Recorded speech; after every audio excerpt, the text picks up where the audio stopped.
And as I said, AmCham, they had their economic outlook, they had their forum yesterday, I believe it was at Hyatt, and there were many representatives of the business community. The president of AmCham, he had quite a lot to say, but a significant amount of what he had to say was with regards to crime. The success of both our economic and social policies is dependent on us making sure we have crime under control. And I mean, there are certain areas, of course, that the business community could identify where, to some extent, resources or an improvement in resources would definitely, well, assist the situation, such as with regards to more state-of-the-art equipment for DNA testing and other forensics. That was highlighted in the president of AmCham, Mr. Stuart Franco's speech, as well as things like digital transformation for the TTPS, which technically has been happening,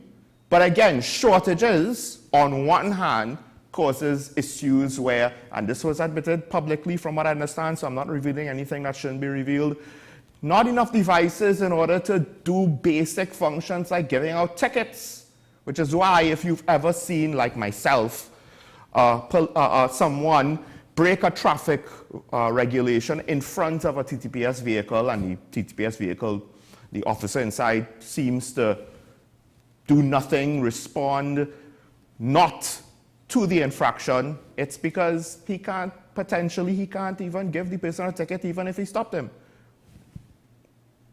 Now, one of the things that has also been highlighted by some of the other leaders, we go back to the failed crime talks.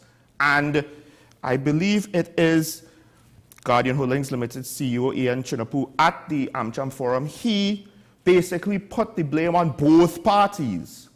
And it's interesting to see that the business community is so concerned about crime. Now the question is, to what extent, how many of the people that spoke here, and maybe it's not many, maybe none of them are, but how many of them are part of the financing of political campaign situation that potentially undermine certain aspects of our democratic process?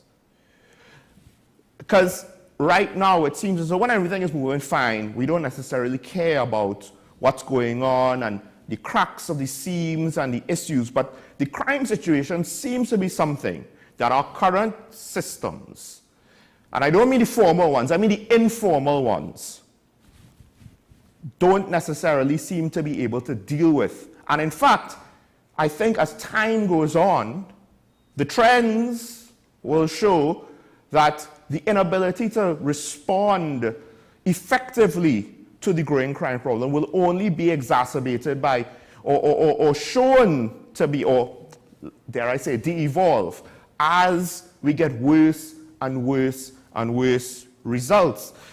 Case in point, it wasn't 2 that died yesterday. I think I mentioned this yesterday in the daily review, in the report. It was 3 individuals who were gunned down in Mova. And when you look at the aftermath, the policing of the brass, to see what kind of firepower was used, 18, 7.62, 14, 5.56, that actually is potentially on the lower end of the scale of bullets fired at targets, 3 men dead. So of course the question is, how many were intentional, how many were collateral damage? Now, the business leaders are looking at the failed anti-crime talks. They're looking at the politics now that is potentially hampering both crime fighting, because effective legislation, one could argue some aspects of our legislature are inadequate, and in some cases maybe even outdated. But then also there's the fact that, technically speaking, political leadership is in charge, right? That's generally the idea. And the lack of effectiveness of the various apparatus and arms in the long run can and should be affected by those who are elected into office because they set policy. A government minister is not necessarily supposed to be able to go into a police station and say, arrest so-and-so right now. But policy in order to stabilize, to generate, to foster a good environment an effective entity, a properly functioning organization. That's, I believe, generally speaking, things that's within the purview of elected officials, right? To set up policy, to provide resources, to have oversight. And the speakers at AmCham are talking about the political divide. And I'll just say this again, I did not expect the crime talks to happen. I would have probably been more surprised if we had crime talks, number one, and then second, if they actually amounted to anything, because I could have still seen where, you know, PNM, UNC, they meet, they talk, and nothing comes out of it. It's very easy for things like that to be ineffective. But we didn't even get the full, you know, lip service and the full dog and pony show to say, hey, look, we're trying to do something here. Kudos to the opposition for having their talks, but to what extent is it going to be effective? Because as pointed out by one political analyst, if the opposition suggests something, the government is not going to do it. Therein goes back to AmCham's talk, some of the speakers on the political divide. And to what extent is the national interest being harmed because of situations like this?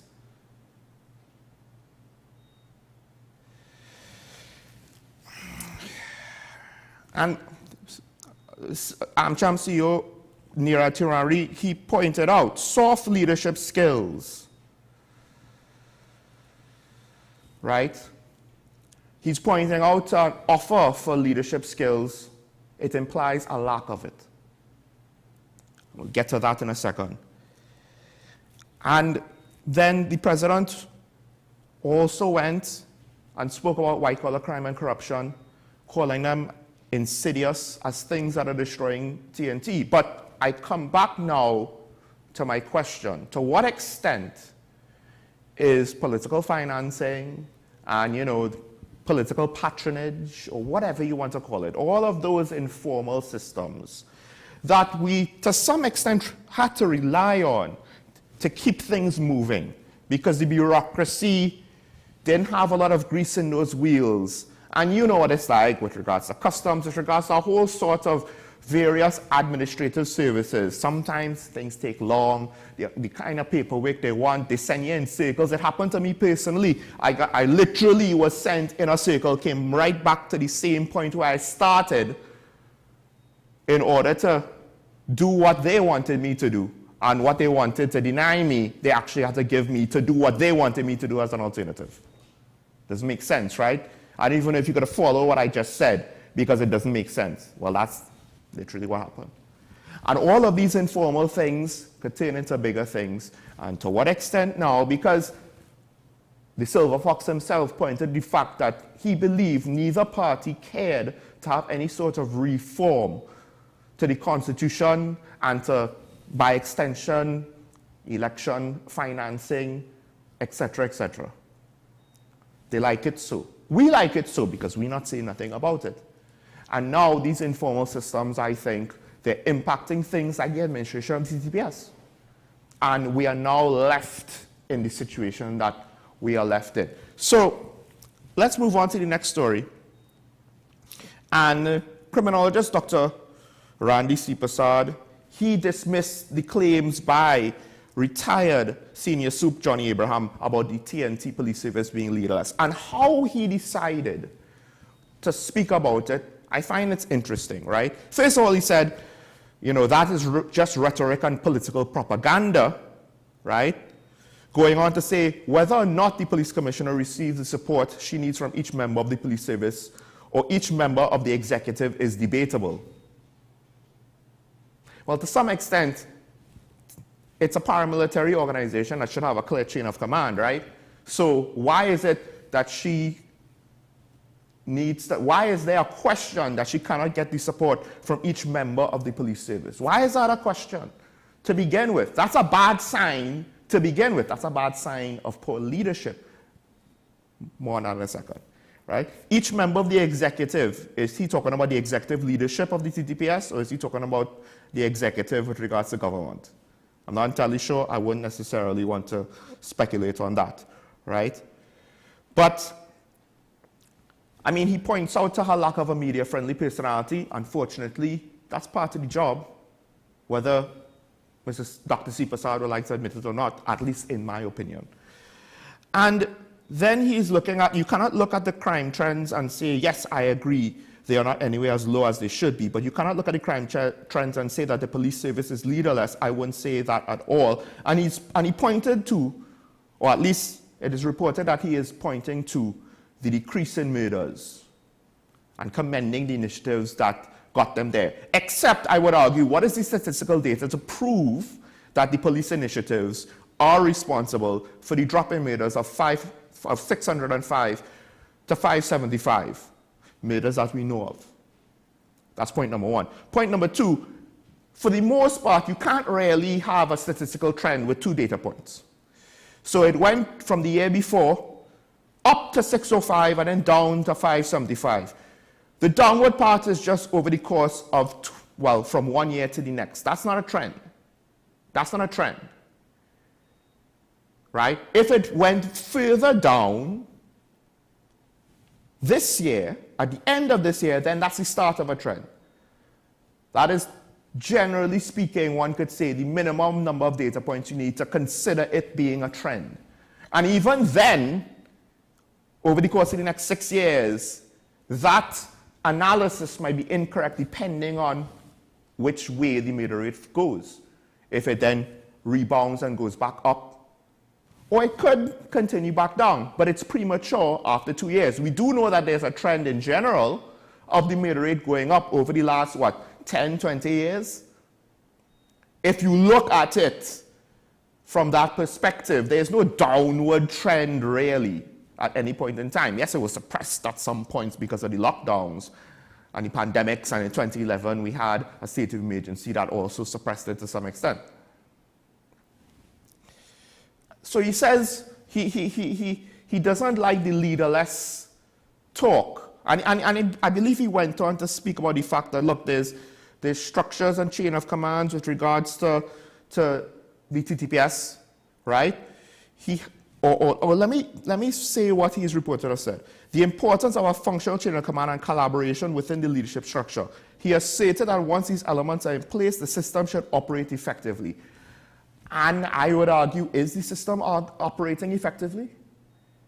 Again, what about the detection rate? Because if the detection rate went up and we also saw a slight decrease in murders, then one could make a reasonable case, well, policing of murders has become more effective, therefore there might be an argument to say that that helped reduce the murder rate. In part, at the very least, because we got more murderers off the streets, so repeat offenders were no longer able to carry out the crimes again. But we don't have that data point. Out of 605 murders, it dropped by 30. Statistically, I don't even know if that's relevant enough to be happy about, for all intents and purposes. It stayed at a level of close to 600. So, granted, yes, there is someone in the role. I get that, Dr. C. Prasad. There's someone in the chair. There is a commissioner of police. So, technically speaking, it's not leaderless. There are deputy commissioners of police. There are some who's supposed to be, I believe, it might be this Friday when Parliament restarts, they will have to go through the process to be approved and appointed, etc., etc. But there are names to be approved. 3 of them, I believe. I get that. And of course, there's a whole further structure to the TTPS, notwithstanding the fact that some senior superintendents apparently and other senior police officers have to take leave because they just have to at this point. And therein lies my argument. Yeah, there are people occupying the seats, but is it effective? You pointed out that if those elements are in place in the command and control structure, the system should operate effectively. I would argue the system is not operating effectively. Therefore, the leadership is not effective. Therefore, while technically the seats are being occupied, on a practical level, make the case that there is effective leadership in the TTPS. So, okay, maybe it's not that the TTPS is leaderless, it's just that there's poor leadership. And it's hard to make a case that it's not poor leadership when you look at the falling off of the administrative functions. They can't manage leave for senior officers properly. They can't manage promotions properly. They can't manage vehicle maintenance potentially properly. More on that in a bit. And the detection rate is 13%. Or let's be generous, as Mr. San Fernando was earlier this week, less than 20%. Less than 20%, right? Is that good enough? Is that a system operating effectively? And then, of course, when you get to the conviction rate, and it'll take years for any of those people to be convicted out of that poor detection rate. It'll take years, maybe decades. And not all of them are probably going to be convicted, in part because that aspect of the criminal justice system is so slow that witnesses and arresting officers, etc., might be unreachable. And in some cases, because it took so long, they died. Of which the members of the police service are part of that, but not responsible for that. Of course, there is the part where certain cases can't go forward because the police prosecutors or police witnesses aren't available to be heard when they're supposed to be. Apparently, there might be a scheduling conflict issue. I don't know why that happens, but there's also an issue of police officers not turning up. And again, all boils down to leadership. When a junior officer could argue to the public in front of a senior officer, his supervisor, when the supervisor is trying to correct him about, no, you have to take this report because that is the policy of the TTPS. You could report any crime at any station. I don't know when they changed back, right? Where no, you have to go to this station, no, you have to go to that station. That should be the policy, right? We all heard the voice note from the person that called St. Joseph Police Station. Well, I assume St. Joseph Police Station.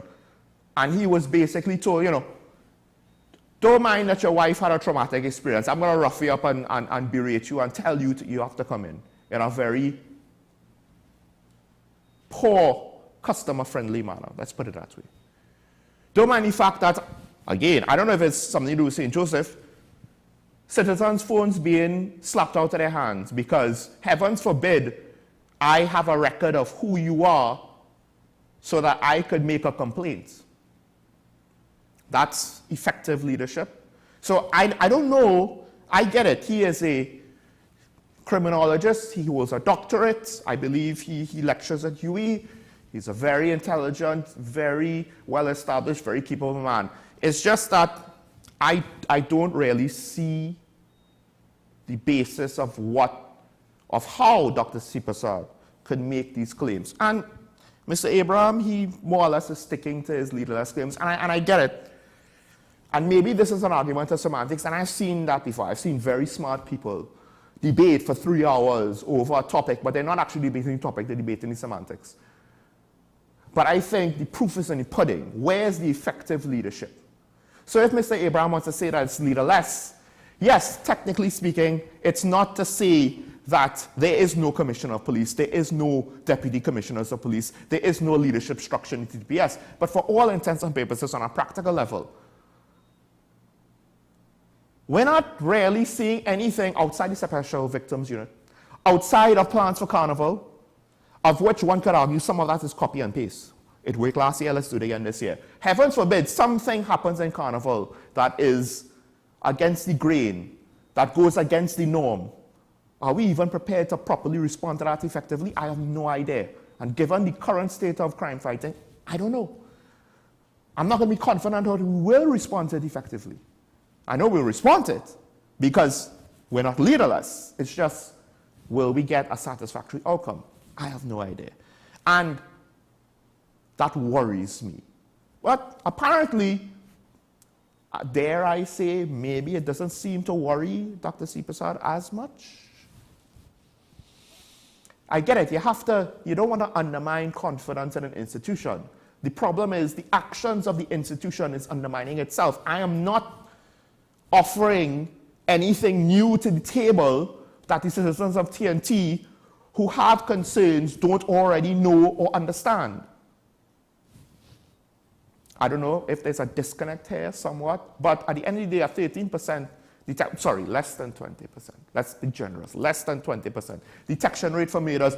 In a country as small as this, it's not as though murderers could go to 2 states from Florida and go to hide in Idaho, outside of our local jurisdiction. We're 2 islands, 1.5 million people, I think is the last count.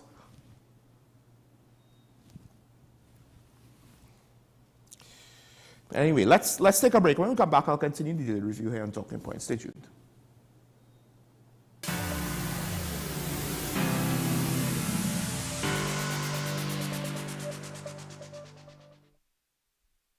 Like many others trying to save on Carnival, Gabby thought she should go for 50% off makeup.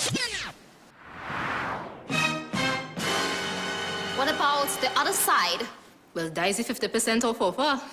So you know. No makeup artist we don't know. What we do know is the savviest savings for Carnival are at KFC. Get a Jab Jab box, 1-piece chicken, 1 regular fries, and a biscuit for only $25. Take some time for yourself or spend some time with the family at Sandy Point Village Hotel.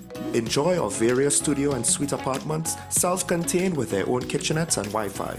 We also have our famous 100-foot swimming pool and our beachfront restaurant, the Steak and Lobster Grill. And our location in Crown Point puts us near the center of activity from the nylon pool to the local nightlife. Call us and make your reservations at 639-8533, 389-2378 or email us at sandypointvillagehotel@gmail.com. Knowing how to tell authentic is as easy as 1, 2, 3. Find it, match it, search it. Step 1. Find the style number on the tag. Step 2. Match the style number inside the jersey with the number on the tag. Step 3. Search it. A quick Google search of the style number will verify the jersey is authentic when the search results match the jersey being searched. Don't be fooled by counterfeit jerseys. Before you buy, remember to find it, match it, search it.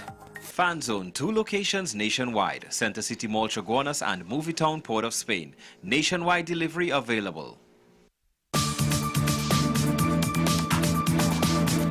I am Rondell Donowa, attorney at law and host of Strictly Legal on WESN Content Capital. Strictly Legal is a legal program geared towards informing you, the public, of your legal rights, responsibilities, and remedies. So be viewing Thursdays, 10 a.m. to 10:30 a.m. Join me, Sule A. Joseph, as I delve into the day-to-day psychological issues plaguing our society. We will discuss behaviors that encompass the biological influences, social pressures, and environmental factors that affect how you think, act, and feel. Site, Thursdays at 11:30 a.m. only on WESN, Content Capital.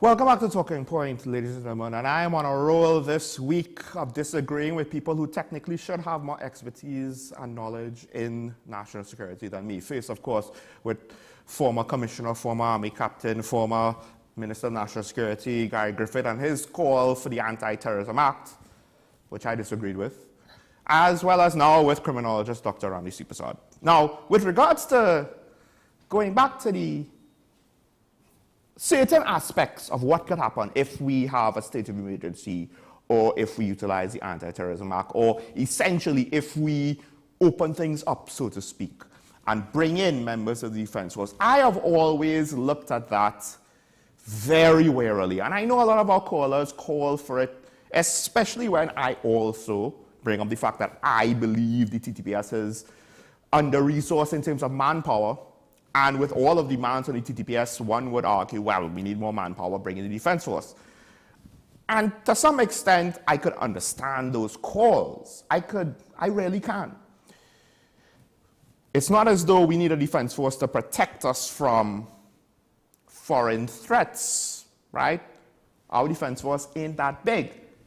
And it's part of the national security apparatus. The problem is with regards to things like this. And there's a story now, it's been reported, the appeal court judges, they have doubled part of the compensation awarded to one, I believe it's Leon King, right? Not all of the compensation that he was originally awarded, but part of it, I believe. So it's not exactly doubled. And Mr. King was the victim of, I term it as assault, by two soldiers. He was confronted, they questioned him, and then he was ordered to lie on the ground.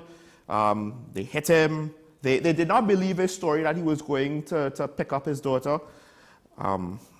They hit him with their rifles. They hit him on the head, back and body. They dragged him, beat him again. Face down in a drain. He eventually had to be hospitalized for a week. So Mr. King's lawyers went back to court and they got further compensation for their client. In the submissions, I believe one of the counselors basically said there is no deterrent for officers who perpetrate these types of actions. It is the Court of Appeal's duty to determine if deterrent is a requirement when there is a prevalence of this type of behavior and the aim of punishment. Right? Now, granted, I don't think that the perpetrators in this case will have to pay out of pocket. The idea is the state has to pay, the state has a black mark, the service, the defense force has a black mark. They should then, with the controversy, do things to ensure that this does not happen again. Because one of the judges said, we find it extremely egregious that someone who holds this important role in society would engage in this barbaric activity. Now, it's not that I'm saying that all members of the defense force are like this and will do this. But what I am saying is, look at the scenario. The soldiers thought that he was lying and then continued to use aggressive physical behavior in order to treat with the situation. Let's just put it that way, right? Are soldiers trained in investigations? Do they have experience with regards to interrogating people whether to determine the truth or not? Technically speaking, no. Outside of MPs and criminal investigation divisions of militaries, most soldiers don't.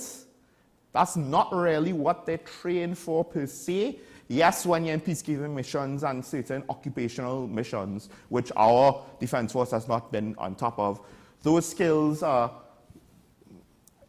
well, they're either generated with experience over time or they will have some instructor courses to try to train up the soldiers, usually with mixed results, and therein lies the problem. At least as of right now, unless I am told different, and I'm always open to correction, soldiers aren't taught policing. So we can't expect them to do well in the job of policing. And just this week, we had someone mention to the ASP on Monday about SRPs having significant responsibilities but poor interactions with the public. And these are people who have some police training but not the full gamut. Then there's the fact that they are fully trained members of the TPS who seemingly have poor interactions with the public. So now, why do we expect soldiers who have no police training at all? They have training to be soldiers. Soldiers are trained to fight, not to investigate, not to interrogate, not to handle certain situations that might require other tools outside of violence or the use of force. That's not what they're trained for. Granted, we could take the TNT Defense Force and train them to be better equipped to be on the streets and to assist the police service, and maybe that is happening.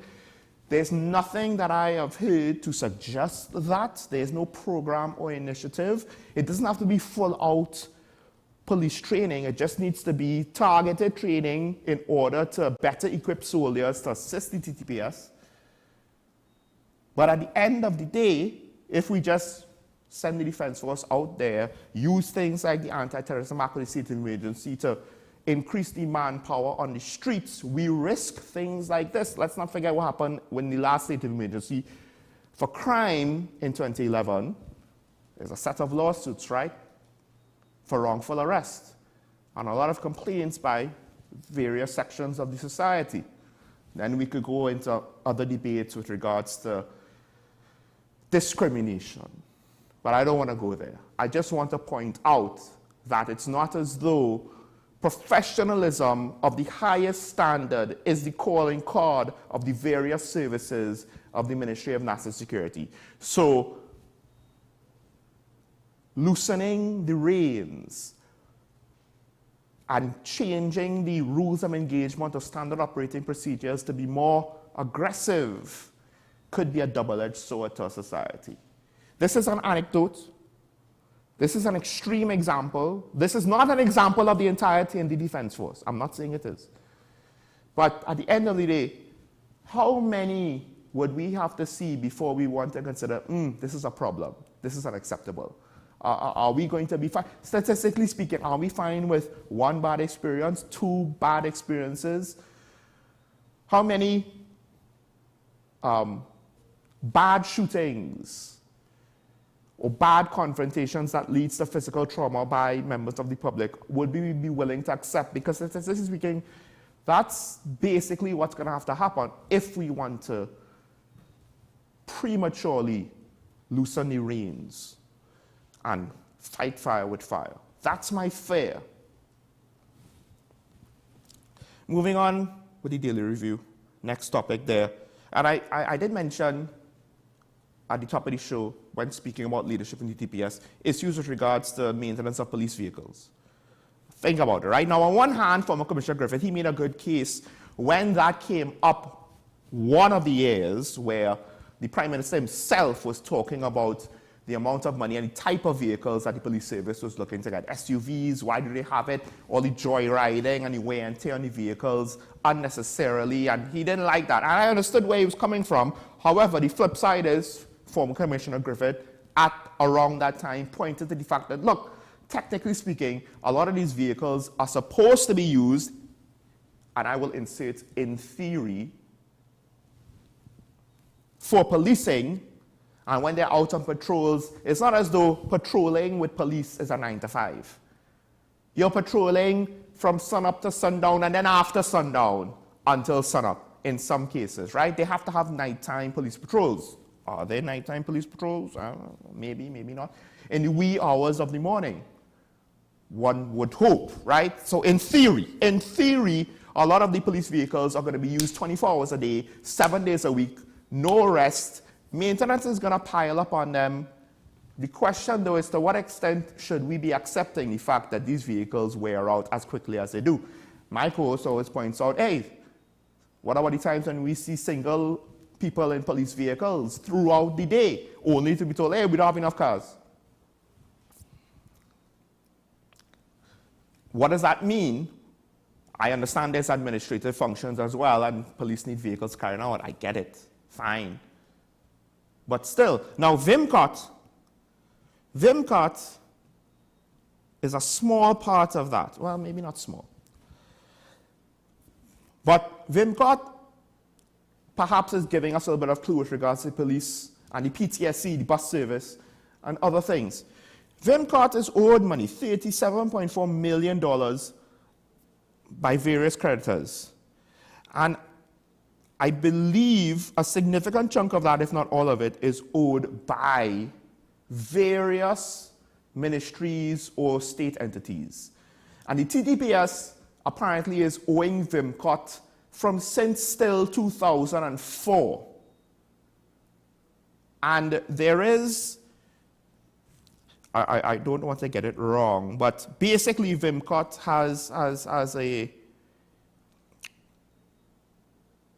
they have a guideline that instructs them not from the corporation sole, which I assume would be the Minister of Finance. They have a guideline that instructs them not to take any ministries to court for money owed to it. Because it was pointed out that, you know, at some point, after 4 years, you know, debts default. But they said, no, we're still engaged in collecting. We just can't enforce it in the courts. Vimcot owes creditors $8.6 million because they still need to get supplies and what have you in order to deal with the maintenance needs of their state clients. Sounds similar to TNTech, right? Where the state agencies can't seem to be able to pay their bills.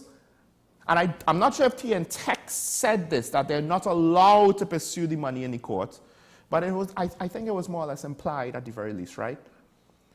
Now the thing is, how is this a healthy situation? Now I get it. On one hand, Cabinet is looking from above. They essentially control budgets, right? Ministry of Finance, through the Ministry of Finance, through the Minister of Finance, controls the budget, technically speaking. So they know if state agency X just does not have enough finances to pay off its debts. The problem is, of course, when the debts are to another state agency or public utility that then now has to figure out how to keep operating and providing the service to the original state entity that owes it money while not being able to actually collect the revenue for that service on time. And then we expect the financial stability of these various institutions to remain healthy? Or is it really just, you know, a house of cards waiting for something to go wrong and for it to crumble and crash? Vimcot has tried, I believe, to go, to provide services to the public. We even had Vimcot on this show to speak about that.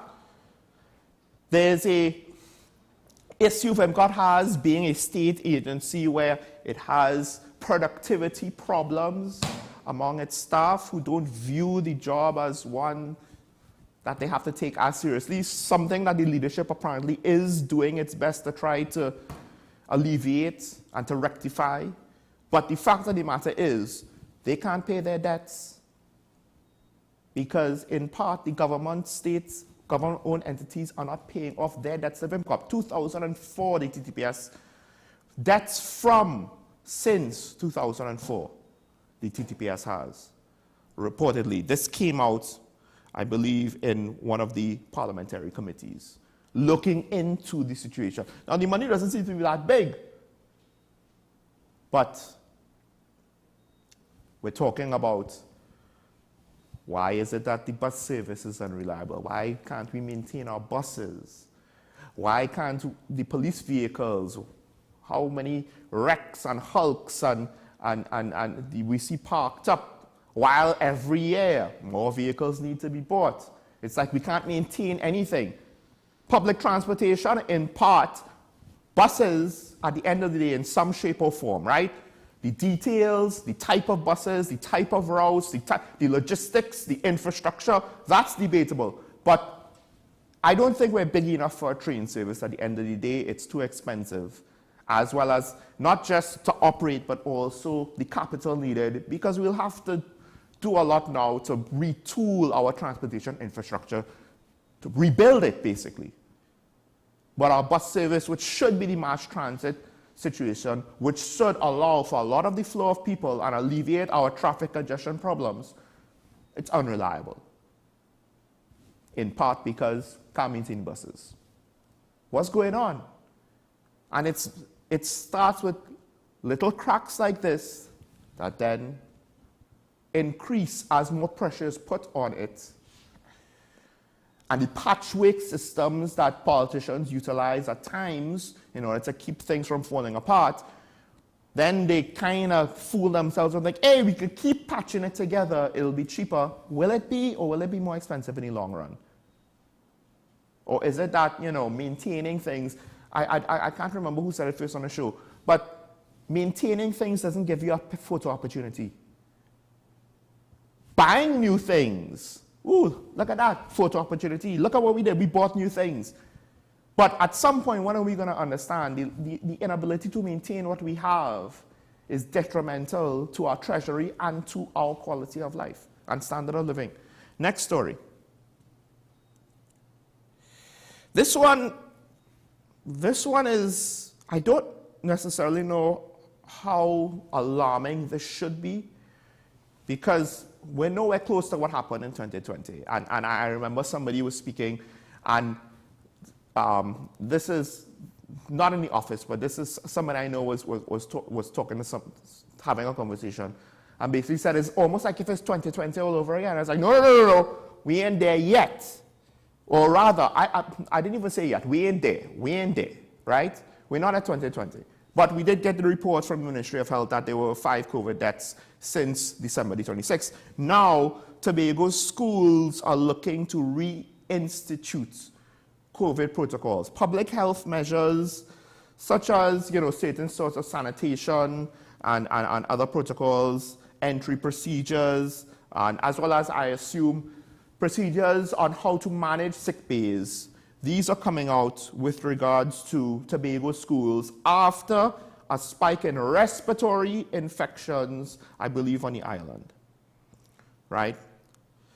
There's also, it's not just because of COVID, it's other respiratory illnesses, but the measures, the public health measures would more or less be very similar or the same. So they have concerns over their school communities. I don't know to what extent it could have been because of international travel. Around this time, January, end of December, January, is when you had the main window for foreign tourists, at least for certain parts of the island, right? And depending, it could extend into February. In the past it has, sometimes it has not. But also there is the fact of people traveling for Christmas, whether it's the diaspora coming home, some tourists coming in to have their Christmas here, and by extension, because people have to go through PR code to get to Tobago, Trinidadians going to Tobago over the Christmas vacation. So the airports, it's where things mix and mingle, and I don't know if it is disproportionately affecting Tobago more than it is Trinidad. But it has done so enough that the Secretary of Health and Wellness, as well as the of Health and Wellness, Dr. Faith Israel, Deputy Chief Secretary, she more or less is alarmed by the spike in respiratory infections. And again, I guess it's difficult to say what we should make of this in Trinidad. With regards to Carnival coming up, how cautious should we be, particularly with older folks who probably, at this point, potentially have had COVID before, and the new variants are not necessarily any more lethal. Prior infections are a help with regards to protecting yourselves, but I guess this is a judgment call. There's no indication that things are going to be bad. However, 5 people did die. What do you do now so that, the unfortunate circumstances doesn't befall you? All right, let's take a break. When we come back, we look into some global economic talks. Thank you to Talking Point.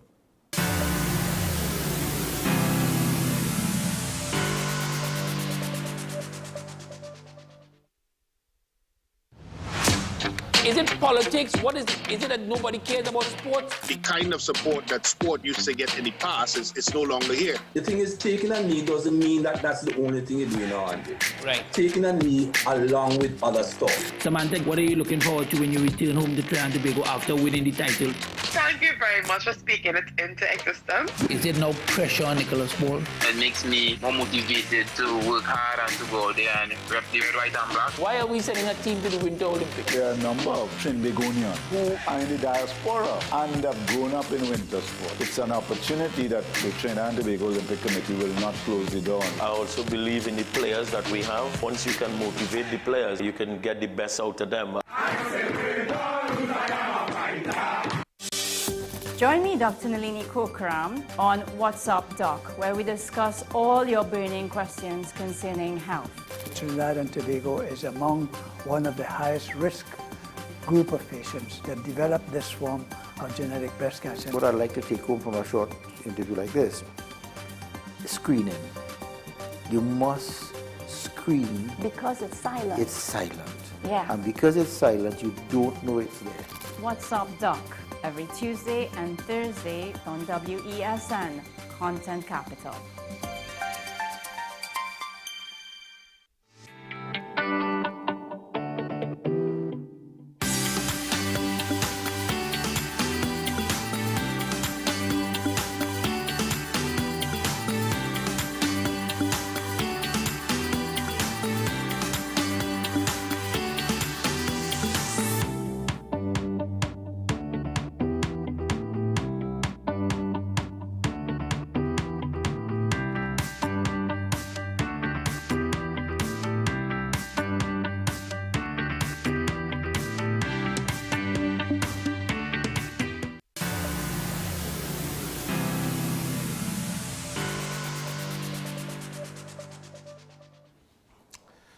Welcome back, folks, to Talking Point. And the World Economic Forum is on its second to last day today.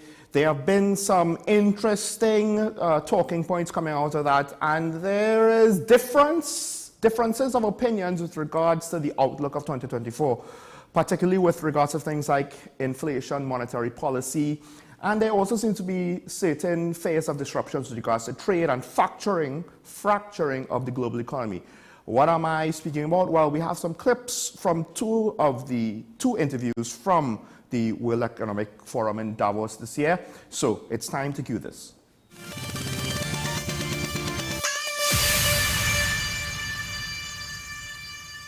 Insurance, of course, is a critical enabler to the shipping industry all over the world, and it's not just the Red Sea. We've seen challenges, of course, with the war in Ukraine, around the Black Sea, drought conditions in the Panama Canal, but specifically to the Red Sea, you know, the insurance market's in great turmoil. Currently, prices have increased very significantly, in fact, up about 10 times, but many shippers aren't even willing to expose, of course, their people or, for that matter, the vessels or the cargo, and so that's requiring shipping to head down different paths and different routes. And so it's critical for business leaders to scenario plan in this type of environment. But see, so when I speak to investors, a lot of them say, well, we don't know how to scenario plan. And so they largely ignore the risk. You operate in a different space. What are chief executives doing to try and mitigate this risk? Well, we're trying to work with our clients in getting in front of this risk, understand where the risk lies, understand where the risks aggregate, do some scenario planning, and if possible, mitigate the risk in advance. And as it relates to shipping, it's going to require different routes in many cases. But this means a lot more expensive. Are a lot of your, the chief executives that you advise in this space just allocating a lot more money to get goods from A to B? I think they're trying to better balance resilience with efficiency. It worries me a bit about the economic conditions where, I think there's broad optimism here about the economy in 2024, but there are so many risks out there, and the risk of inflation from things like shipping costs and delays in getting goods to markets is a concern that I have. Yeah, I mean, 2023 was, in many ways showed a resilient economy, but we saw also really pockets of huge conflict and tension. One of them was what happened in the Black Sea with grains. You were part of the accord. Again, I don't know whether there's a template to try and de-escalate these situations. There is, I'm very proud of the work that we did with the government of Ukraine to fundamentally get grain moving again through the Black Sea. It's such a critical part of their economy. So while at war, trying to enable the resilience of the Ukraine, is a really important thing. And so we worked with the government there, put some structure together, and it's a public-private partnership. And, we've seen war risks before, and we've advised around it. And so, there are possibilities, of course, and lessons that have been learned that we can apply to the Red Sea. You've warned many times of fragmentation. Are we at the cusp, or could we actually have better news for 2024?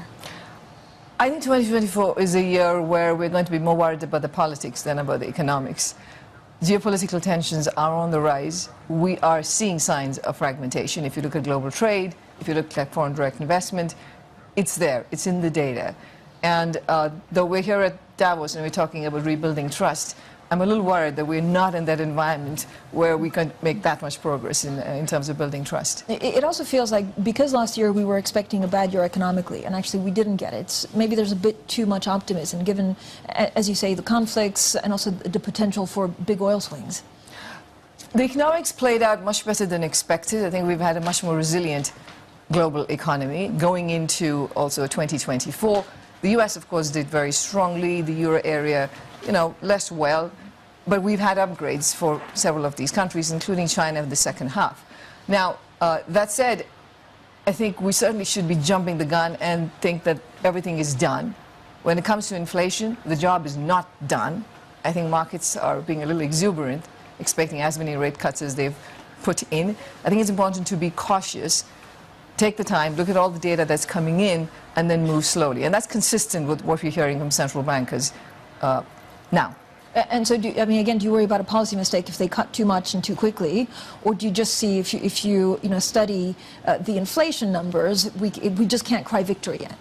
It's a combination of both, because I do believe that with inflation, and if you look at services inflation, it is coming down, but it is still, not going down very fast. So I think we still have some stickiness in services inflation. Mm-hmm. Wage growth is still quite healthy in many countries.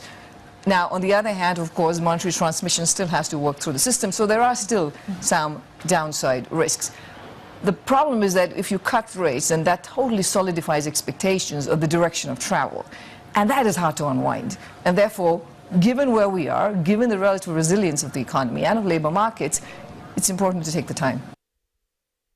That was Marsh McLennan CEO John Doyle and the IMF First Deputy Managing Director Geeta Gopinath, giving their views on different aspects on what to expect with regards to, the economic outlook for the year. Mr. Doyle was speaking about trade, and it's something that we need to be very much concerned about, because one of the things that he said, and it was pointed out in the president of AmCham's speech with regards to falling water levels in the Panama Canal, that is more or less our gateway potentially, or not so much absolutely necessary. You could still go around the Cape of Good Horn with regards to trade coming from Southeast Asia. It's just going to be longer and it's going to be more expensive. Meanwhile, the issues surrounding the Red Sea and the violence and the risks that shippers are looking to avoid in the Red Sea, that's the body of water connected to the southern end of the Suez Canal. So that's going to potentially affect cost of shipping coming from the east towards the west as they go around Africa. So generally speaking, while we could see cost of shipping affect TNT both directly and indirectly,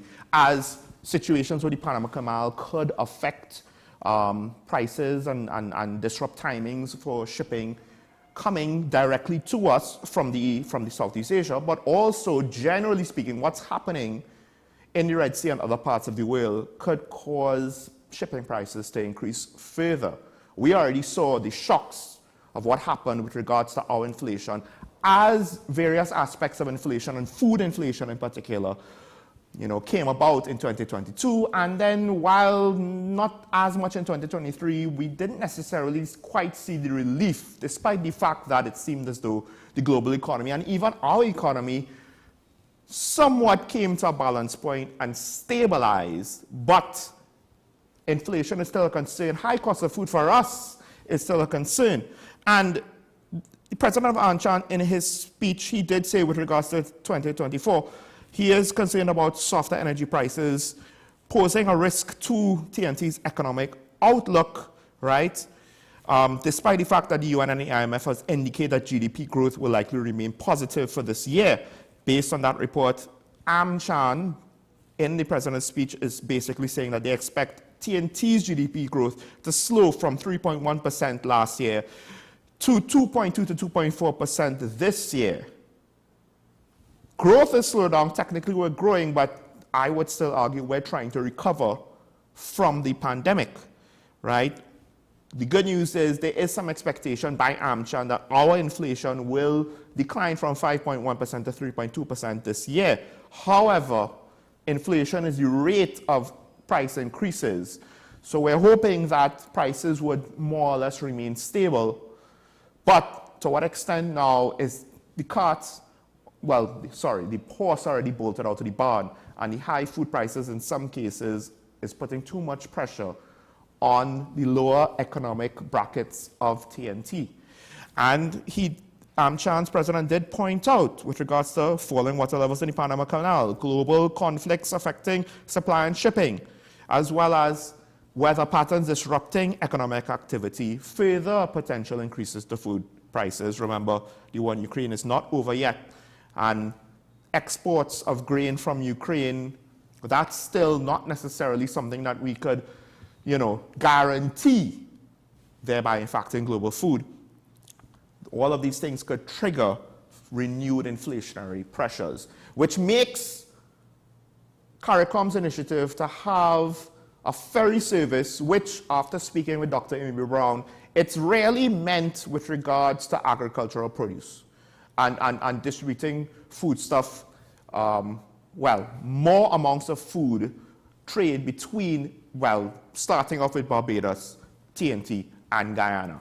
Passenger service, not so much. However, given the fact that the initial offering of the Galleon's Passage is not necessarily a cargo vessel, to what extent that initiative will be in place to deal with any potential economic inflationary pressures, particularly to the cost of food within the region, it will kind of depend on whether or not the stakeholders will be able to potentially kickstart and implement very quickly this ferry service. It would need a significant amount of capital. I don't even know if our budget has the wiggle room in order to get it done in the immediate to short term. This might be a long-term project.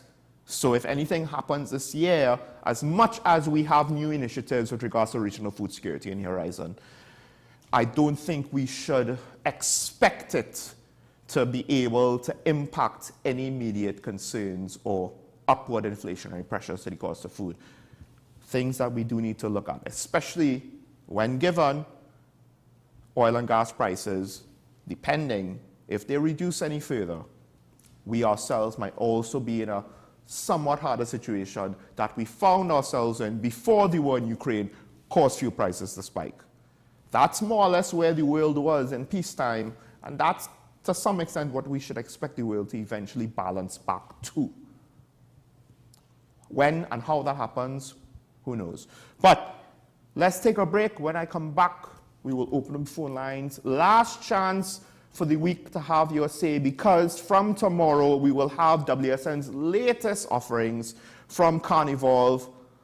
We'll be going further into the culture and highlighting some artists that keep the music alive in TNT. Stay tuned though, we will come back to Talking Point after this.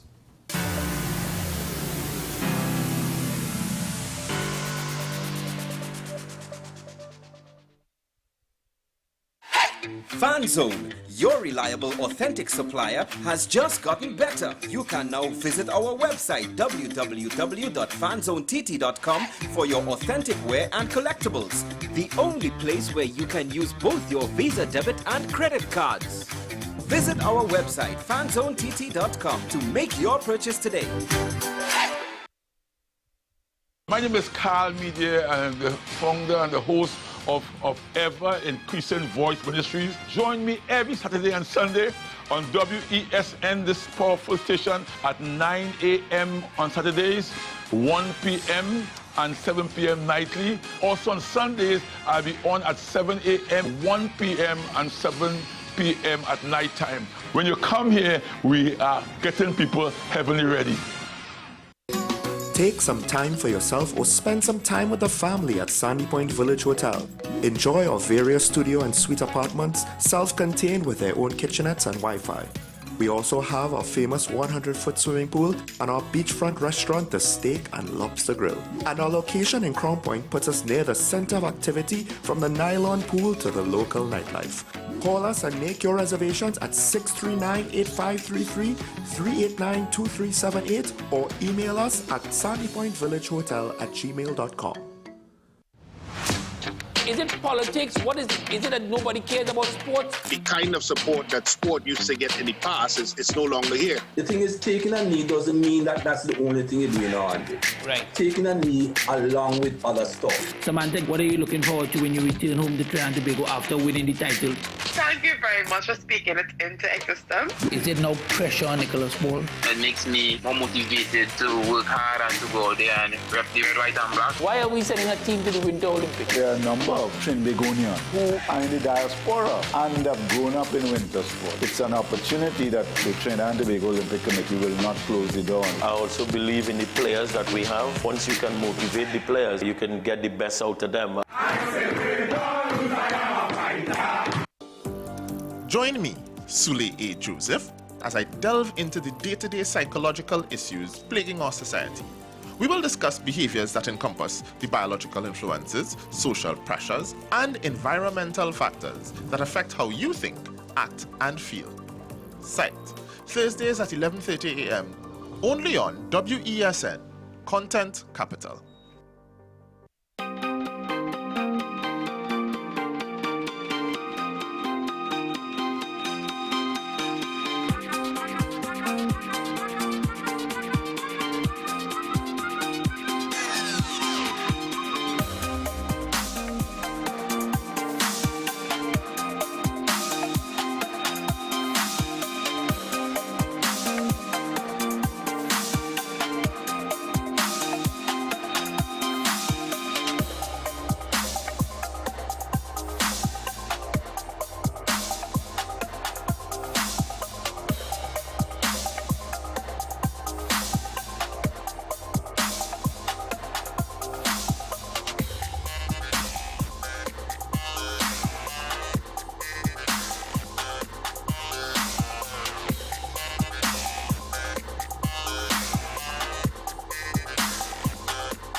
Welcome back to Talking About, ladies and gentlemen. And now, as I said before, the phone lines are open, and this is the last chance for the week. Don't be mistaken. Tomorrow, there will not be a talking point. Rather, WSN will present its newest offering from Carnival, so stay tuned for that. It won't be what we have here today. So if you want to speak about anything that I've spoken about, if you want to say how much you disagree with what I said, how dare I contradict or disagree with the criminologist Dr. C. Prasad or former Commissioner Griffith, have your say now. I have no issues being told where I'm wrong. But as I say that, we have Diego Martin on the line. Good day, caller. Now comments bong, sir. Yeah. Go ahead, caller, you're on the air. Right, good morning, Sean. Excellent discussion this morning. I want to start with your last topic first and then come back to the police. We have musicians. We have our own music. We call it Trinbad music. I hope all you're not basically inviting them, eh? No. Because we want to export that to Grenada, and Grenada say, hey, fellas, we don't know what K-Mark 6 or this one come to Grenada. So please let that not be part of the diversification of the economy. You understand? Mm-hmm. Okay, let me get back to the real topic. Leaders or leadership? The intelligent lecturer, I think he misunderstood Johnny Bravo Abraham. Abraham was talking about leadership in the police, and he has conflated it with organizational chart and the leaders in organization chart. Yes, the police are there. They had that for the longest while. Gary tried to make it effective within the police service. But what he's saying, the police has no leadership. Nobody say, look what is happening in the police now. The police fighting themselves. You have confrontation, people who have just left the police service, the Journeys and the McIntyre, telling you what is going on. And I want to backtrack again. I go in at the heart of the leadership in this country. They are seeing the SOE failed and linking it to civil suits.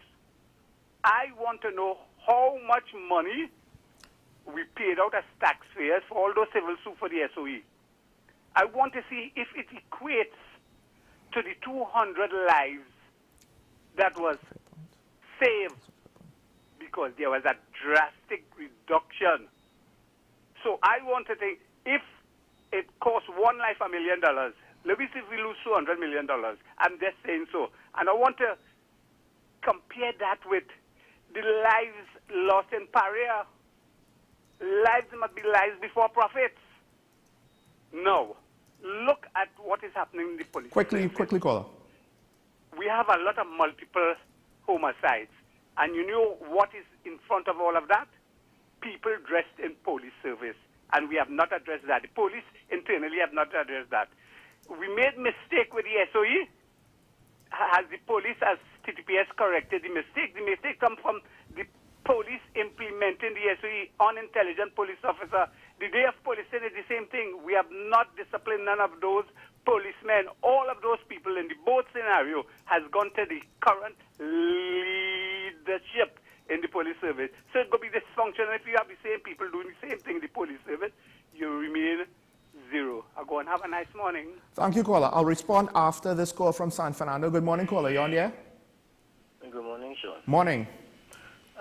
Two things, two of the topics that you addressed this morning. One was the issue where with Vemcot not being allowed, according to the chairman, that they could not take legal action to collect those funds, was 30-something odd million, because the Minister of Finance gave an instruction, and they have to follow his instruction because the board has to follow the state's dictates.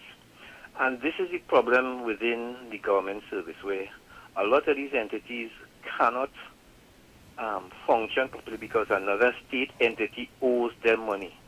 Recently, in front of the same committee, they had the Airport Authority who had to write off $200 and something odd million from Caribbean Airlines. And this is the issue, that the state or the cabinet cannot effectively run these entities within the state, and one is owing the other one, and the other one is owing the other one, and the other one, and all of them are inefficient. This is something that has to stop. The management of state enterprises and state agencies has to be looked at and reformed. I don't know if they have to write off all the funds that they owe one another, and then start from scratch, and then build a proper establishment financially. The other thing quickly is that regional ferry service. As far as I'm concerned, that is doomed to fail. Let me say this, Sean. The state, there are three entities that talk about: Trinidad and Tobago and Barbados and Guyana. Right now, we have, from Trinidad and Tobago, from Port of Spain, there is a private cargo service that runs out of Queens Wharf. They generally go to Greendot and St. Vincent, because that is where a lot of the cargo, what they call the bulk, the general cargo goes. In addition to that, we have a containerized service that runs within the Caribbean, including from Guyana, go all the way up to Jamaica and Antigua and Barbuda. Now, on that service, we had about five shipping lines that used to run that service. That has been reduced. Those shipping lines have now, because they had about 5 ships, they have consolidated, because it was costing each vessel or each shipping line too much money to go after the amount of cargo that was available. So what they did is they consolidated. So in some instances, one shipping line, you can't get cargo to go to Barbados every week. It might be every other week, and some of them use one vessel, and they just put cargo from each line on that vessel to cut their cost, because they have to remain efficient, because those companies look at profit.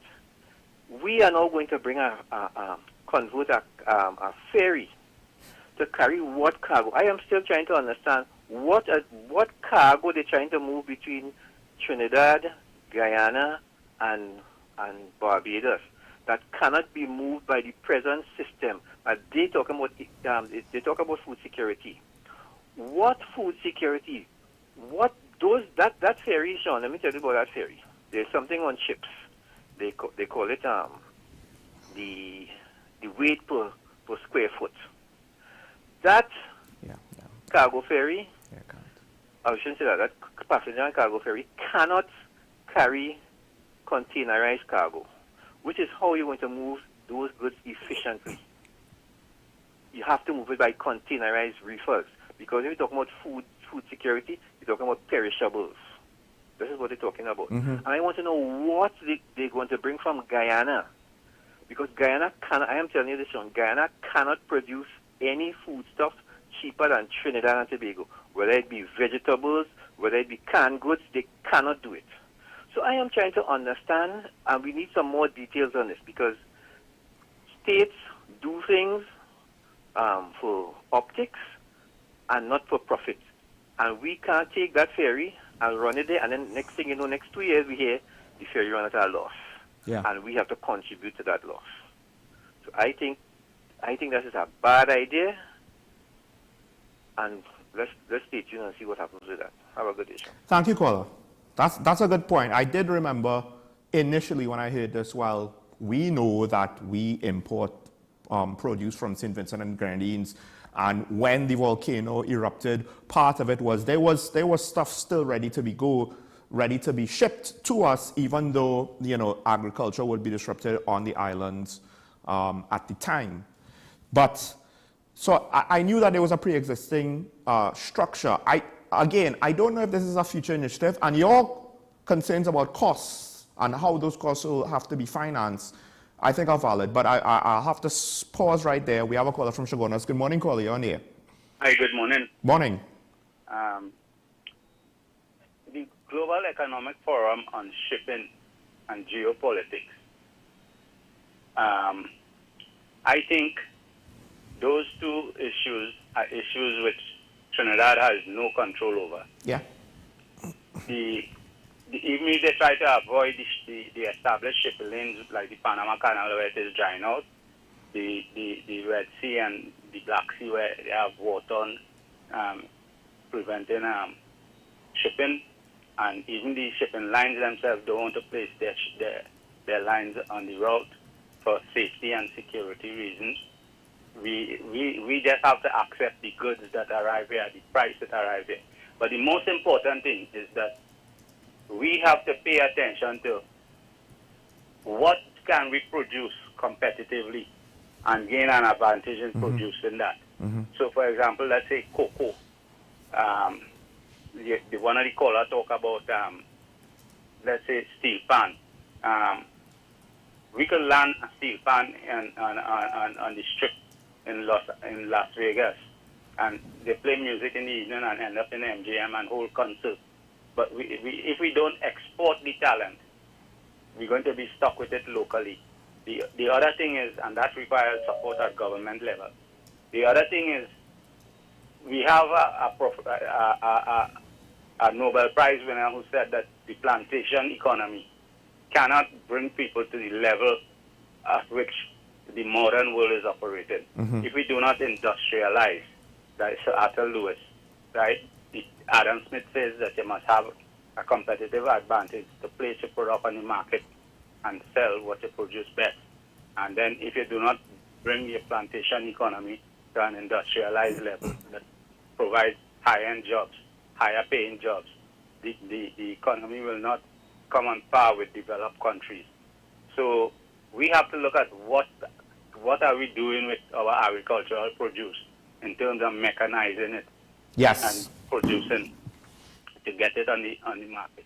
The other thing is, as long as we keep fighting with petrochemicals to support the economy, we are not going to get anywhere far with that.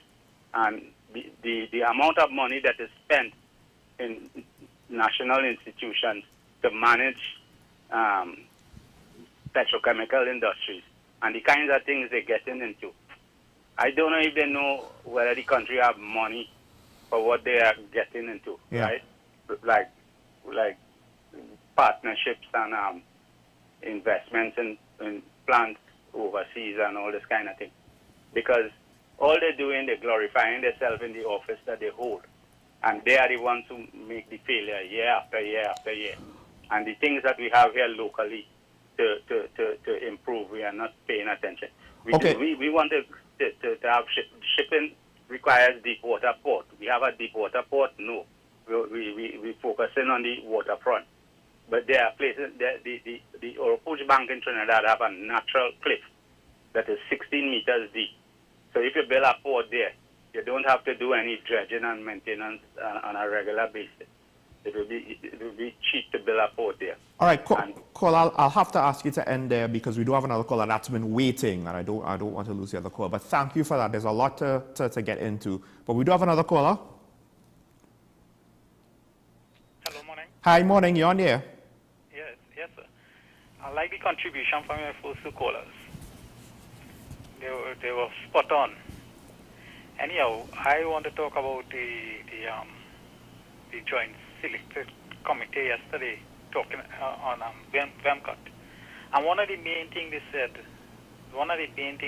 yesterday, what they get at was that they couldn't get, they can't collect money. They do have the authority because the authorities tell them they cannot ask for the money.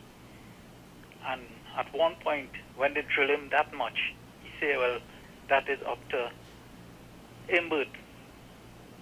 Now these things going on for the longest while, and what they get out of it is that the government is the one who causes all these problems in collecting the revenue from these state enterprises and them. And now that they want to tax everybody, it just goes to show where them don't want to collect the money but pressuring the people. Thank you very much. Thank you, caller. It's an important point to make with regards to the financial health of our institutions. One could even ask the question, if this was a private entity and instead of the government you are a holding company, you know, how ethical or legal is this sort of thing? Because the various companies under them, you know, I don't know if they would have their own stakeholders who the various boards have a fiduciary duty to, and the holding company is just saying, no, let's do it this way. Don't collect your debt from the other company that we own. The ethics behind it, if it's a private company, and the legality behind it, I do wonder if there's any questions there. But it's not a private initiative. We're talking government now, because private entities and holding companies have gotten into trouble for things like that when, you know, you kind of fudge the accounting a little bit. And in my opinion, this might not actually be fudging the accounting, but this is something similar to that. You're not moving money around different books. The flip side is you're preventing money that's supposed to actually be moved around for different services to be moved around. And one of the initial callers said maybe we wipe out the debts. The only problem with that is VMCOT owes money to external creditors, right? It's not that a state agency owes money to VMCOT and VMCOT owes money to another state agency, and it's an internal cycle that we could potentially just say, oh, let's be done with it, and it'll be fine. Some of these agencies still owe money externally. TN-Tech owes money to the suppliers for energy, who then owe money to the suppliers of natural gas. Now, some of it might come from us, maybe, I don't know, but at the assumption that it will get paid for the work that it does, right? We're not talking about VMCOT having stock. You know, they don't have shelves where things marked servicing vehicles are on the shelf and nobody buys it. They service the vehicles. The service is done. When you do the service, you expect to be paid back, so you could then, of course, pay off your costs, pay off your investors, your debts, and then have whatever profit to whoever the stakeholders were supposed to go to reinvest in the business, what have you. And disrupting that process is not necessarily healthy, and it could lead to further unintended consequences, like basically what we're seeing now with regards to maintenance issues with certain areas of the public service, and also in one of the articles, if not in all of the articles in the daily newspapers this morning, one of the things that was pointed out is there's supposedly instructions for state agencies to utilize VMCOT, and not all state agencies are. That's a whole other question, because potentially, if VMCOT was formed with the intention of doing all of the state's work and thereby spending enough capital to have that capacity, but it's not getting the work, so it's not getting the expected revenue to pay off the investment, there's a problem there as well. The flip side is maybe they didn't have the capacity, and that's why not all state agencies use VMCOT. Either way, there's a disconnect, there's a problem. Interesting point with the last caller with Orapooch and the water there. I myself, I don't know how deep the water is, so I don't know, and I've never heard of talk of this before. Maybe I'm just negligent on that, and I apologize if that's the case. But it's an interesting point, and to what extent could we have another port? We already have issues with clearances in the current port, right? And that's a whole other discussion with regards to we can't clear your goods, but you have to pay us rent because we cannot clear your goods in a timely manner. But with regards to the regional ferry, I actually went into it thinking it was more for passengers. And it could then allow for cheaper transportation between the islands, because air travel is not cheap. Right? Even though one would think, oh, it's close and we have the planes and we could do it. I mean, just Tobago to Trinidad has its own unique problems, but then throughout the region has its problems. Now, if we establish better transportation and make it more of a regular thing for people to move from island to island and connect the islands better, I think to some extent the economic challenges of regional travel would be solved just by an increase in travel, more regular travel, or at least travel that is not necessarily frequent, but regular enough that we can predict and have reasonable measures in place that are not going to incur losses and need governments to subsidize, right? But it seems as though the Minister of Foreign Affairs, they're looking at food security. With regards to the production levels, you're right, we should have the cargo capacity, and I made that point the first time I heard of this. I don't necessarily know what else is in the works, and I do think that there is still potentially some room for the regional ferry to help with food security if food production is increased generally. So we're not saying it's going to be increased in Guyana, it's going to be increased in or Trinidad or Barbados, small island as it is, but rather across the board, and perhaps now here's where we're not that big, you know. Guyana has a lot of land space, but it's going to take a lot to clear it and get it ready for agriculture, and then environmentalists might have issues with how much forested areas being cleared for agriculture, because plant agriculture, some environmentally conscious people might not understand the impact that plant-based agriculture has on the environment, not just animal agriculture. So there's a lot in the long run, and I could see the potential for positive impacts on the region. But I understand your point, Mr. San Fernando, because I could also see where, yes, it'll have to be subsidized. And the Gallants Passage as a passenger ferry, not a cargo ferry, so once again, I thought it was an initiative for passenger service. And I'll wrap things up with regards to our first caller speaking on issues with the police service. Yes, the fake police situation. I'm surprised because this is not the first time.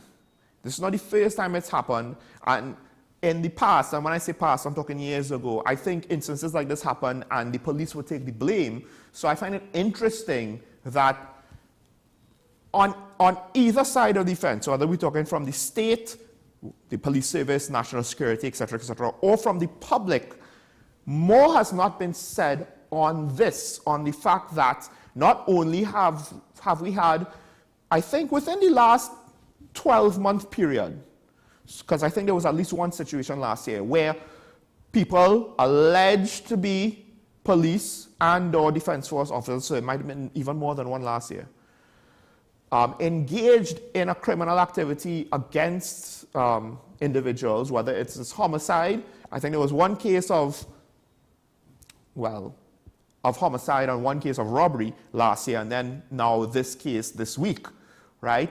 We also know of the fact that when guns are confiscated, they also confiscate fake uniforms as well as authentic uniforms, implying that actual uniforms somehow were stolen from the various protective services. And we're not hearing much about these sorts of things. We see the crimes, we lament the murders, but the actual circumstances that are part of the details that allow for these murders to happen, we're not really hearing much about it, are we? And I do wonder to what extent now is it that they don't want to talk about it. I don't know if it's going to highlight any more failings or failures within our national security apparatus. But we'll have to end the talk there for the week. I want to thank all of our callers. Of course, all of the contributors that we have for the week so far. This is WESN Talking Point. As my co-host always says, stay safe. We don't necessarily know what's going to happen with regards to COVID and respiratory illnesses.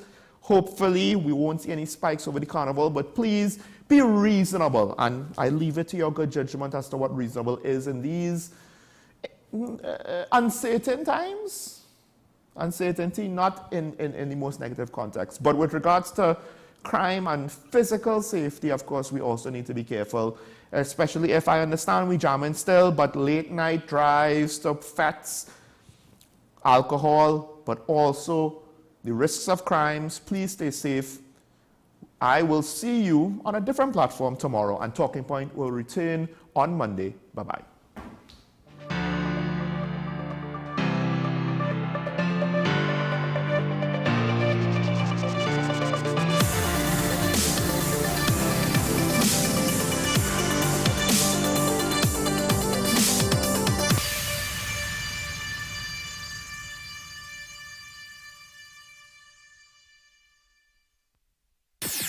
WESN.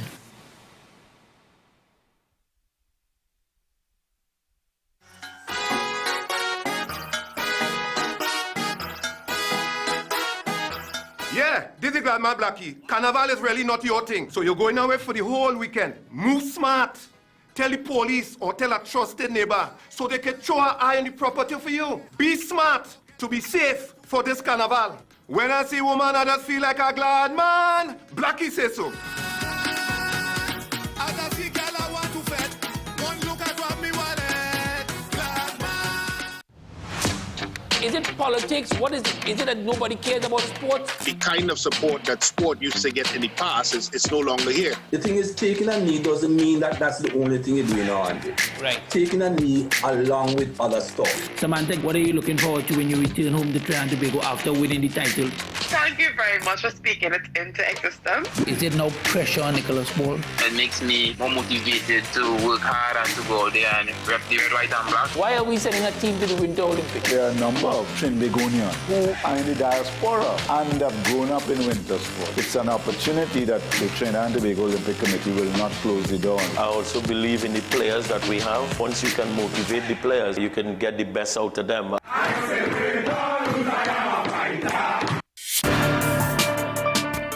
People really want to know, what about me? Where do I fit? Yes. What is in the ride for me in terms of a better Trinidad and Tobago? And I'm pleased to shed some light on that. The purpose of bail is to ensure your attendance at court. That's it. It is not punitive. It is not rehabilitative. We, the police officers, we are professional, and we are here for whenever the survivor is ready to come forward. We have the right to private and family life, the right to religious freedoms and beliefs and thoughts and expression. But these rights are not absolute. Certain rights can be limited. The law is to govern the whole. It's for all of us in public.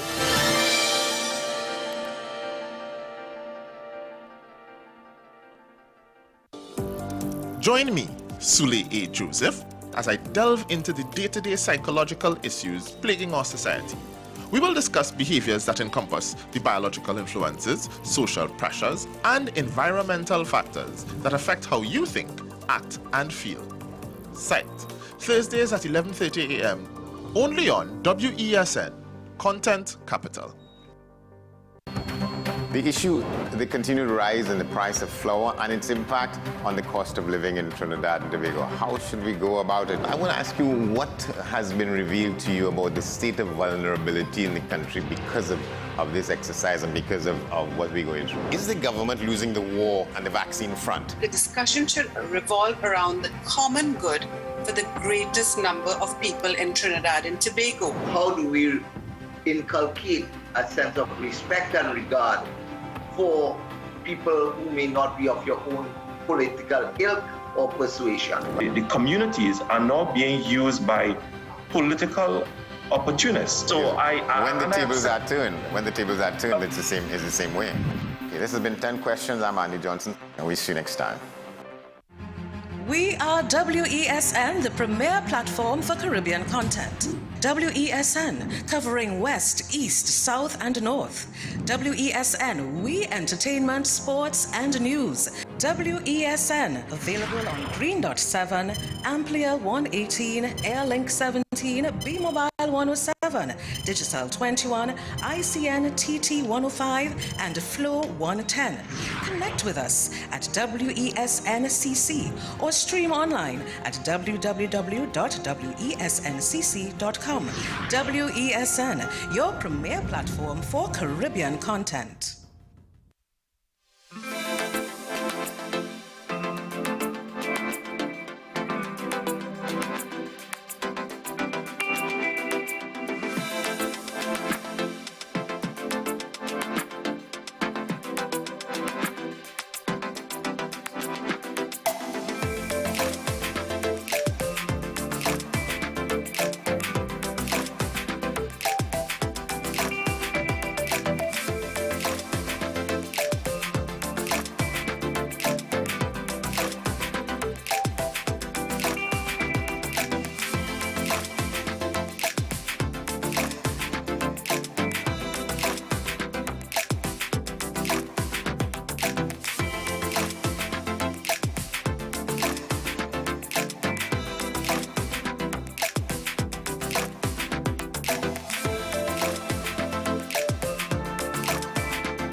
Is set to reach them, as Yinka Oyetade reports. Dozens of boxes carrying much-needed medicine and aid received the final touches in Egypt before crossing the border into the Gaza Strip. They are pillars of a deal sealed between Israel and Hamas with the help of Doha and Paris. On X, a spokesperson for Qatar's foreign ministry says the medicines have crossed into Gaza. Over the past few hours, medicine and aid entered the Gaza Strip in implementation of the agreement announced yesterday for the benefit of civilians in the Strip, including hostages. Qatar, along with its regional and international partners, continues mediation efforts at the political and humanitarian levels. Under the deal, some 45 hostages are expected to receive medication. Hamas says for every package provided for the abductees still held in Gaza, 1,000 boxes of medicine will be sent in for Palestinians. The agreement seemed to be in hot water on Wednesday after a top Hamas official set new conditions by refusing to have Israel inspect the aid trucks. Israel insisted that 5 trucks carrying medicine would undergo checks at the Kerem Shalom crossing. Hamas also didn't want France to supply the medicine, calling instead for a country it says it trusts to provide the aid. Paris says the drugs will be sent to a hospital in Rafah, where they will be handed over to the Red Cross, who will distribute them. The aid agency has yet to confirm this, but says the deal marks a much-needed moment of relief. It's the first pact since a truce in late November that freed dozens of captives, mostly women and children. The situation has since deteriorated, over 100 days of war that has pushed Gaza to the brink of famine. Meanwhile, 1 person was killed and 2 more injured in a Russian attack on Kharkiv in eastern Ukraine near the Russian border. This as Ukrainian defense systems pushed back Russian drones coming from the Volgograd region. Meanwhile, the warring countries carried out their biggest prisoner exchange since the start of the war. Among the released Ukrainians were 48 soldiers that Russia had never even acknowledged holding. Gulliver Cragg reported earlier from the ground. I'm standing in a trench system dug specifically for training purposes. We've been filming Ukrainian soldiers training on the job, men who've been here for many months. They seem to have reasonably good morale, but admitted that they were tired and would very much like to have a break before returning to active duty. All over Ukraine, people are talking about this need to relieve soldiers who've been on the front line for a very long time and to recruit more people. This particular battalion is hoping that it can attract men with the quality of its training and the communication with officers, who described the situation on the front line as stable but difficult. It's the Russians who have the initiative at the moment in the east. They're attacking all along the eastern front line, but for the moment Ukraine hasn't suffered any major territorial setbacks. I asked one of the officers here if he thought that would continue and that we could consider towns like Avdiivka to be nevertheless safely in Ukrainian hands, and he said no. He said that if Western support slows down and the weapons stop coming, there are real risks of major territorial setbacks for Ukraine, and that's why people here are watching Ukraine's diplomatic efforts very closely, welcoming announcements by France and Germany recently of increased military support, and hoping, of course, that the United States will come through.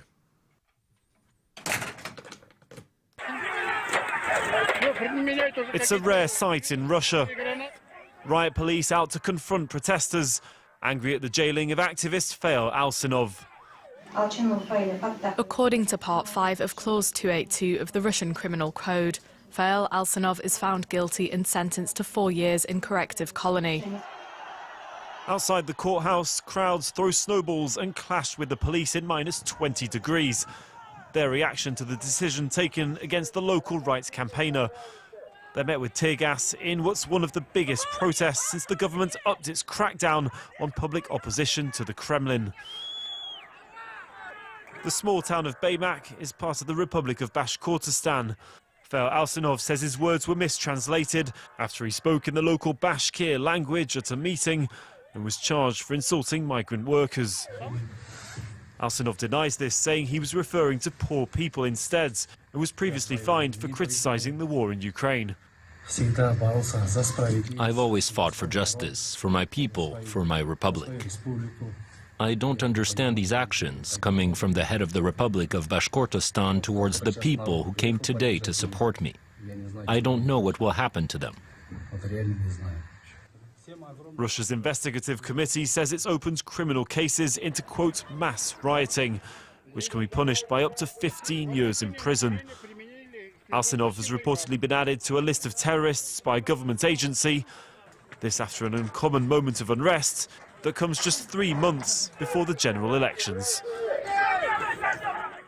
That was James Vicina there reporting on a rare and illegal protest in Russia when they clashed with riot police on Wednesday near the border with Kazakhstan.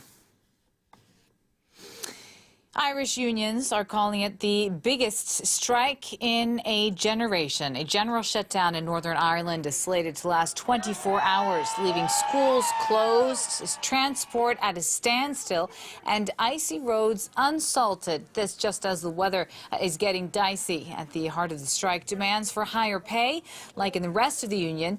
Our correspondent Hervé Amourik joins us now from Belfast. Hervé, tell us what is the scale of the strike this Thursday?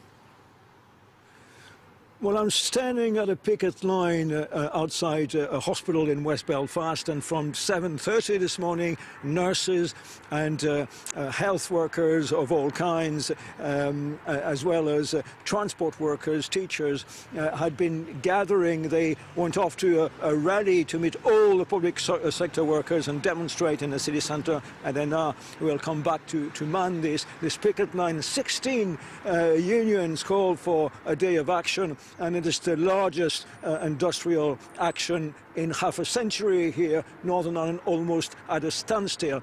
Of course, just like their colleagues in England who took to the streets last year, they want a pay rise and better working conditions.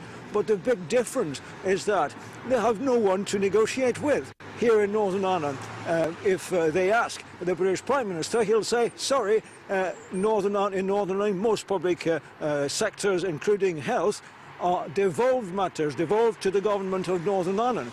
But the government of Northern Ireland, the Assembly, the power-sharing executive that was set up under the terms of the Good Friday Peace Agreement in 1998, are suspended.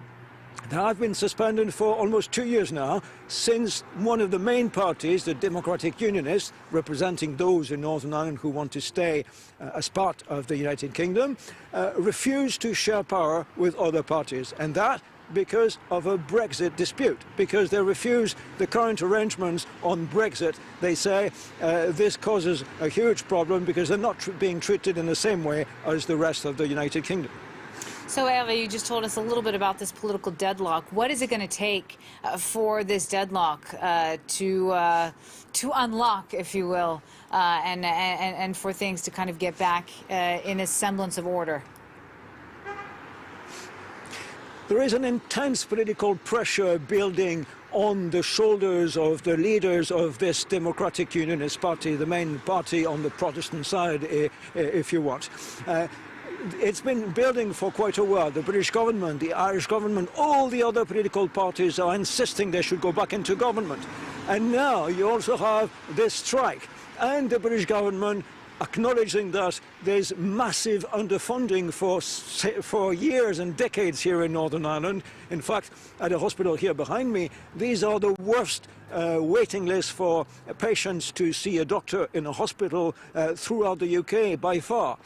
So the British government recognises that something has to be done, and they've put a pay package on the table. But the Democratic Unionist Party is not touching it because they say the conditions are not met on the Brexit element yet of that package. They want better assurances that there will be no trade border in the Irish Sea between Great Britain and Northern Ireland. So, as far as the workers are concerned, they're saying they've been taken hostage by a constitutional crisis that is not likely to be sorted out in the next couple of days, that's for sure.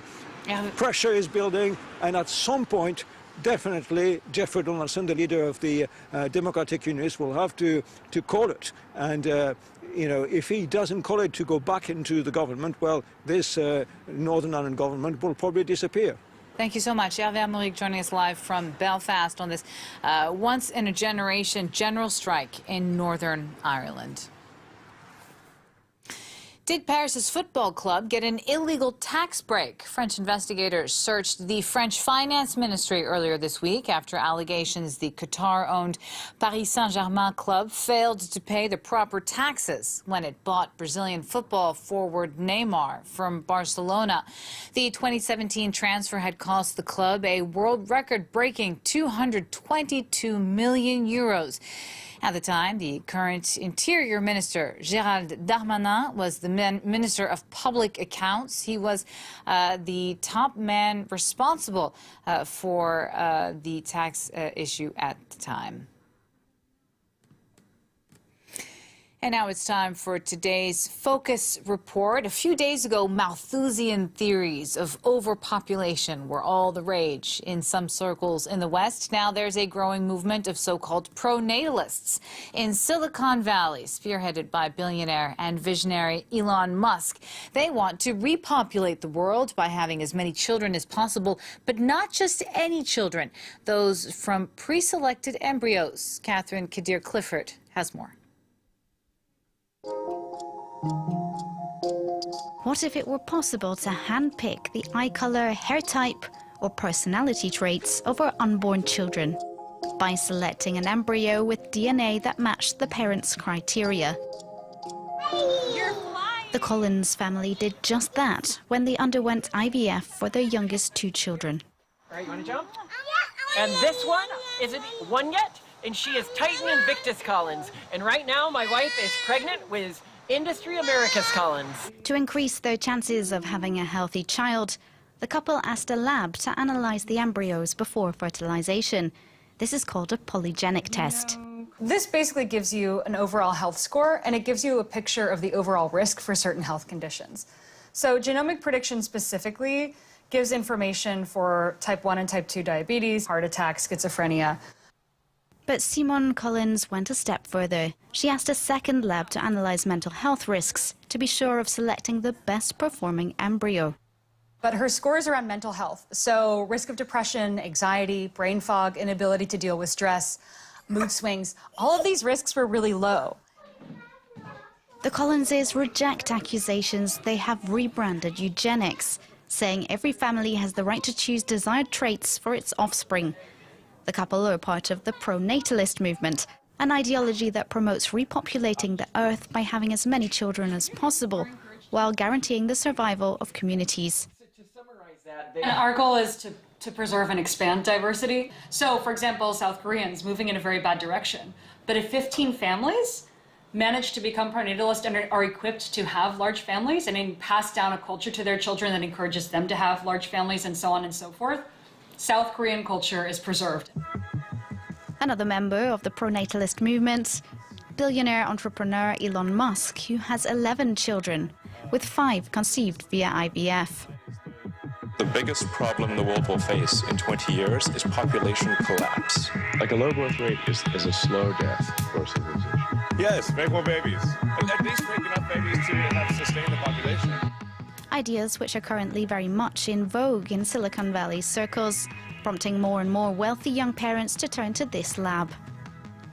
On this side, we have 2 of our major technologies, quantitative real-time PCR. We do a lot of work on monogenic disease. A lot of patients will go through IVF to prevent passing on those diseases to their children. This is where the DNA of future embryos is analyzed. Tiny fragments that must first be magnified. In this situation, we look at over 800,000 positions in the genome. And that type of information over the whole genome then allows us to make predictions about polygenic risk, monogenic disease. The lab then allows parents to choose the sex of their child, a practice banned in France, though possible for medical reasons in some European countries such as Greece and Switzerland. Each embryo is scored for disease probability, a technique that the co-founder defends and hopes to expand in the future.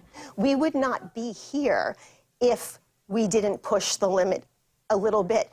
So I can understand people's discomfort with potential companies, not ours, we would not be doing that, but looking to select for certain traits. But it's really the advancement in the science. However, it's far from an exact science in the long haul. There's no guarantee of good health, both physically and mentally, because external factors play such a decisive role in human development. It depends on the environment in which you were raised, your family context, your socioeconomic status more than anything. So reducing us to our DNA and selecting what children to have with the expectation that we can select the best children based on their DNA is ethically dangerous, misguided. With the recent development of genetic scissors, allowing scientists to snip and replace defective links in DNA, rewriting the code of life well before birth could soon be possible. That's the end of this edition. We'll be back just after the break. Do stay with us. France 24 continues.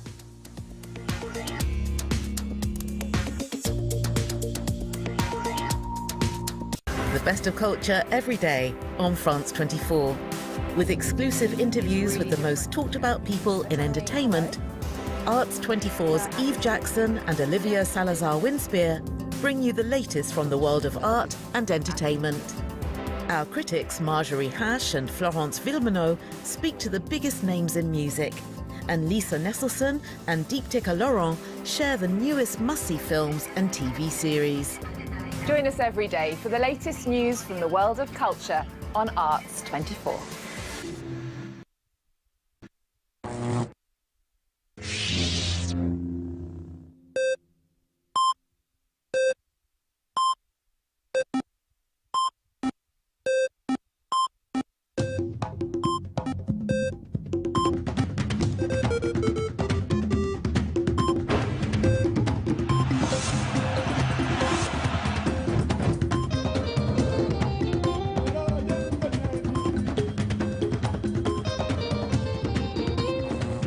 Move to the rhythms of Africa.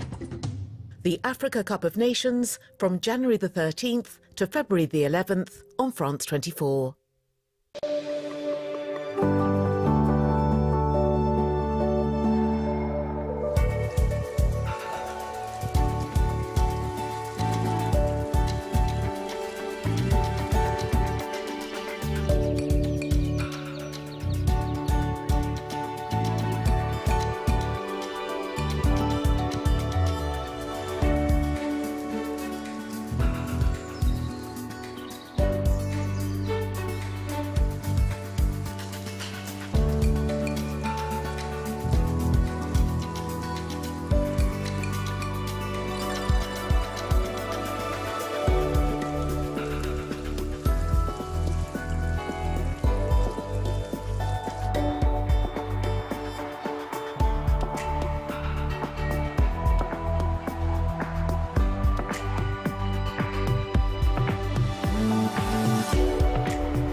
Join the Marriott Bonvoy travel program and discover endless possibilities.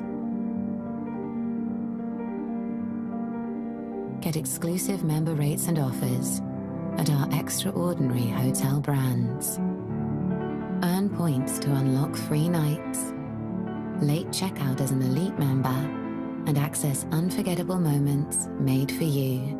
Marriott Bonvoy, travel that's endlessly rewarding.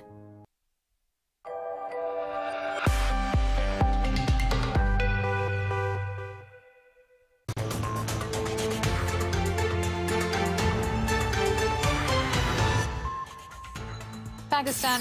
WESN.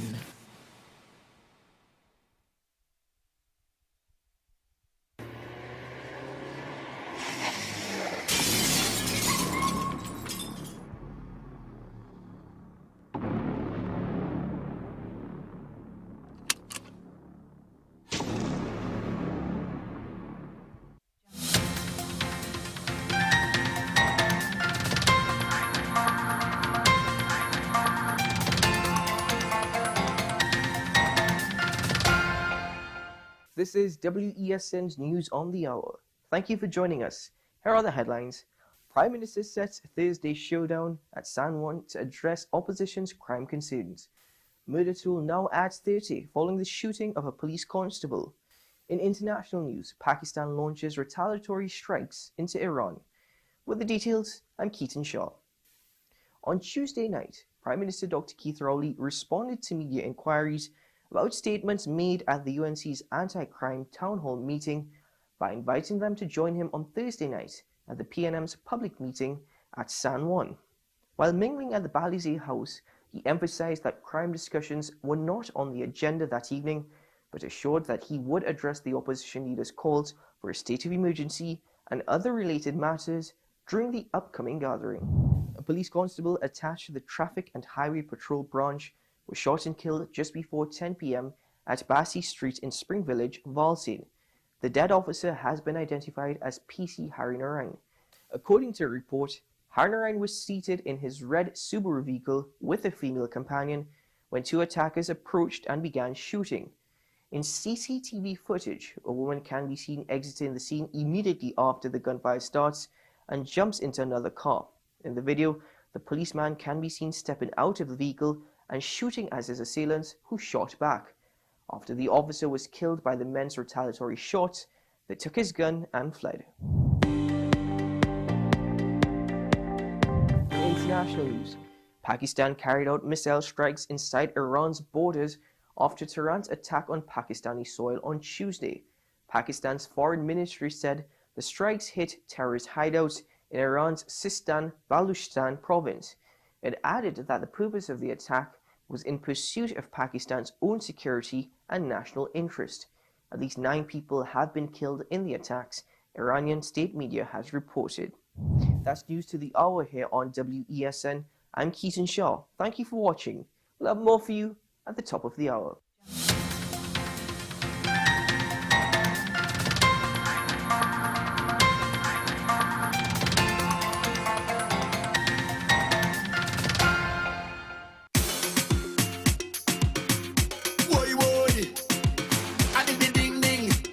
Yo, it's Rome! And this year we want to have a safe carnival just like every other carnival. So this year we're talking a smart carnival. We're talking safety measures against real threats. We're going to fet smart, we're going to play smart and move smart because it's all about rum, gal and money. Not that no call way, no time for folly. We jamming whole day. Jamming on the roadway. If you see me in a Benz or a Beamer, hustle hard for me. WESN.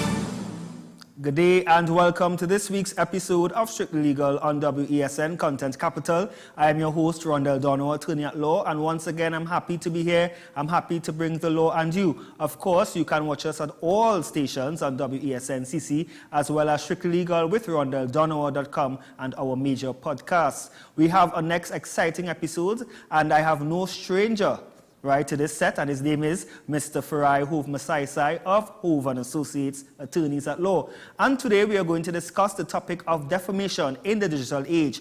How do we navigate this legal landscape? And of course, this is coming or stemming from a recent judgment that was just last week handed down by Justice Margaret Mohammed, where a social media blogger has been ordered to pay over $1 million to the North Central Regional Health Authority CEO, Mr. Dalvin Thomas, for defamation or for defaming him in a series of Facebook posts in 2020. And the decision was handed down just recently. And of course, I will have Mr. Masaisai just explain more. And of course, we go into how can this now, defamation and technology, how has the law basically expanded in this regard? Good day, Farai. Good day, Mr. Donowa, and good day to your viewers and to your listeners. It's always a pleasure to be on this leading legal show, and definitely thank you for having me here today. And it's a pleasure to have you, and I think you are probably the most frequent guest at this, almost as though you are my co-host. Almost. So thanks for taking the opportunity to be here. And of course, as I said, the topic today is defamation. Yeah. And first up, let me congratulate you and your firm, Hove & Associates, for leading the charge in this case once again on the defamatory statements made via social media. Correct. Right. So let's discuss in terms of what exactly happened in this particular matter. All right, so this is a judgment handed down by the High Court, Justice Margaret Y. Mohammed, on the 28th of September 2023.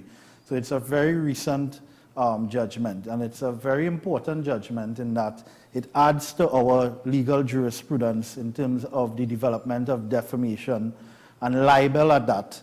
when it comes to social media or posts on websites. The social media forum that this defamer chose to use was Facebook, but the principles of law would also apply to, say, Instagram and Twitter, and even these days WhatsApp. All right. So yes. So in this matter, we did represent the CEO of the NCRHA. He was defamed over a period of about 5 months. About 5 months. That's a long time. Yeah, yeah. So he had a broad back, patience of Job. Wow. All right. But in that he was gathering his information, meaning the posts were up. The statements were being made, the libelous statements were being made by third parties, they were being republished, they were being shared. So he gathered his information wisely before making his claim. We would have sent a pre-action protocol, and the defendant would have issued an apology immediately. That would have been done through my instructing attorney. So there's a process in terms of before you go to court, you try to warn people first. But with defamation, sometimes you warn people and the damage is already done. Now, if we can stick a pin just to get an overview of what constitutes, let's start with what, I know we did a program before, but what constitutes defamation? Okay, so defamation is really tarnishing someone's character, bringing them down in the eyes of a third party. So as between myself and yourself, if we have a conversation without the cameras, and I insult you or defame you, that is not defamation. It has to be said to a third party. So a third party has to be in the room to hear it. So even though you and your friend may argue as between one another, so long as it's not via emails where persons are copied or via social media where the whole world can see, that would not be constituted a defamatory statement. So it's really just saying things that will reduce someone in the eyes of a third party. And that is what they call defamation. And defamation comes in two forms. It can either be slander, where it's words said but no broadcast, and it can be libel, where it's words said or even words published. When I say published, it could be written or typed up, and it's sent out to a third party. So, and there's a fine line with slander and libel when it comes to radio. So if the radio station has that, normally it should have a 15-second lag before things go out into the whole world. If it is they operate that efficiently, then certainly the slander would not get out. All right, so that would just be considered slander as opposed to libel. But if it goes out after the 15, then it will become libel, and libel carries a higher form of damages than, say, slander, because they view libel as being it's hard to bring back. It's a permanent. I mean, it's a permanent structure. I mean, it's something permanent that is always there. It will always be there. Correct. Regardless of if the defamer takes it down. Takes it down. So even when persons say that, "Watch, my lord, my lady, I have deleted the post," sometimes we find it because somebody shared it or somebody screenshot it and put it somewhere else. So once it's out there forever, and certainly it's hard to fix a good name. And that's why the courts over the years have keep increasing the damages awarded to persons when their name, their character has been defamed, because the nature of it is that persons would work their entire life to keep a good name. And does it have to be a popular individual or someone who's well, certainly the more popular you are, the more damages you will get. But even if you are unpopular, and I use that word very guardedly, because everyone thinks they're popular. Even if you are not an influencer, yes. you can still be compensated for your name. You may not get the million that Mr.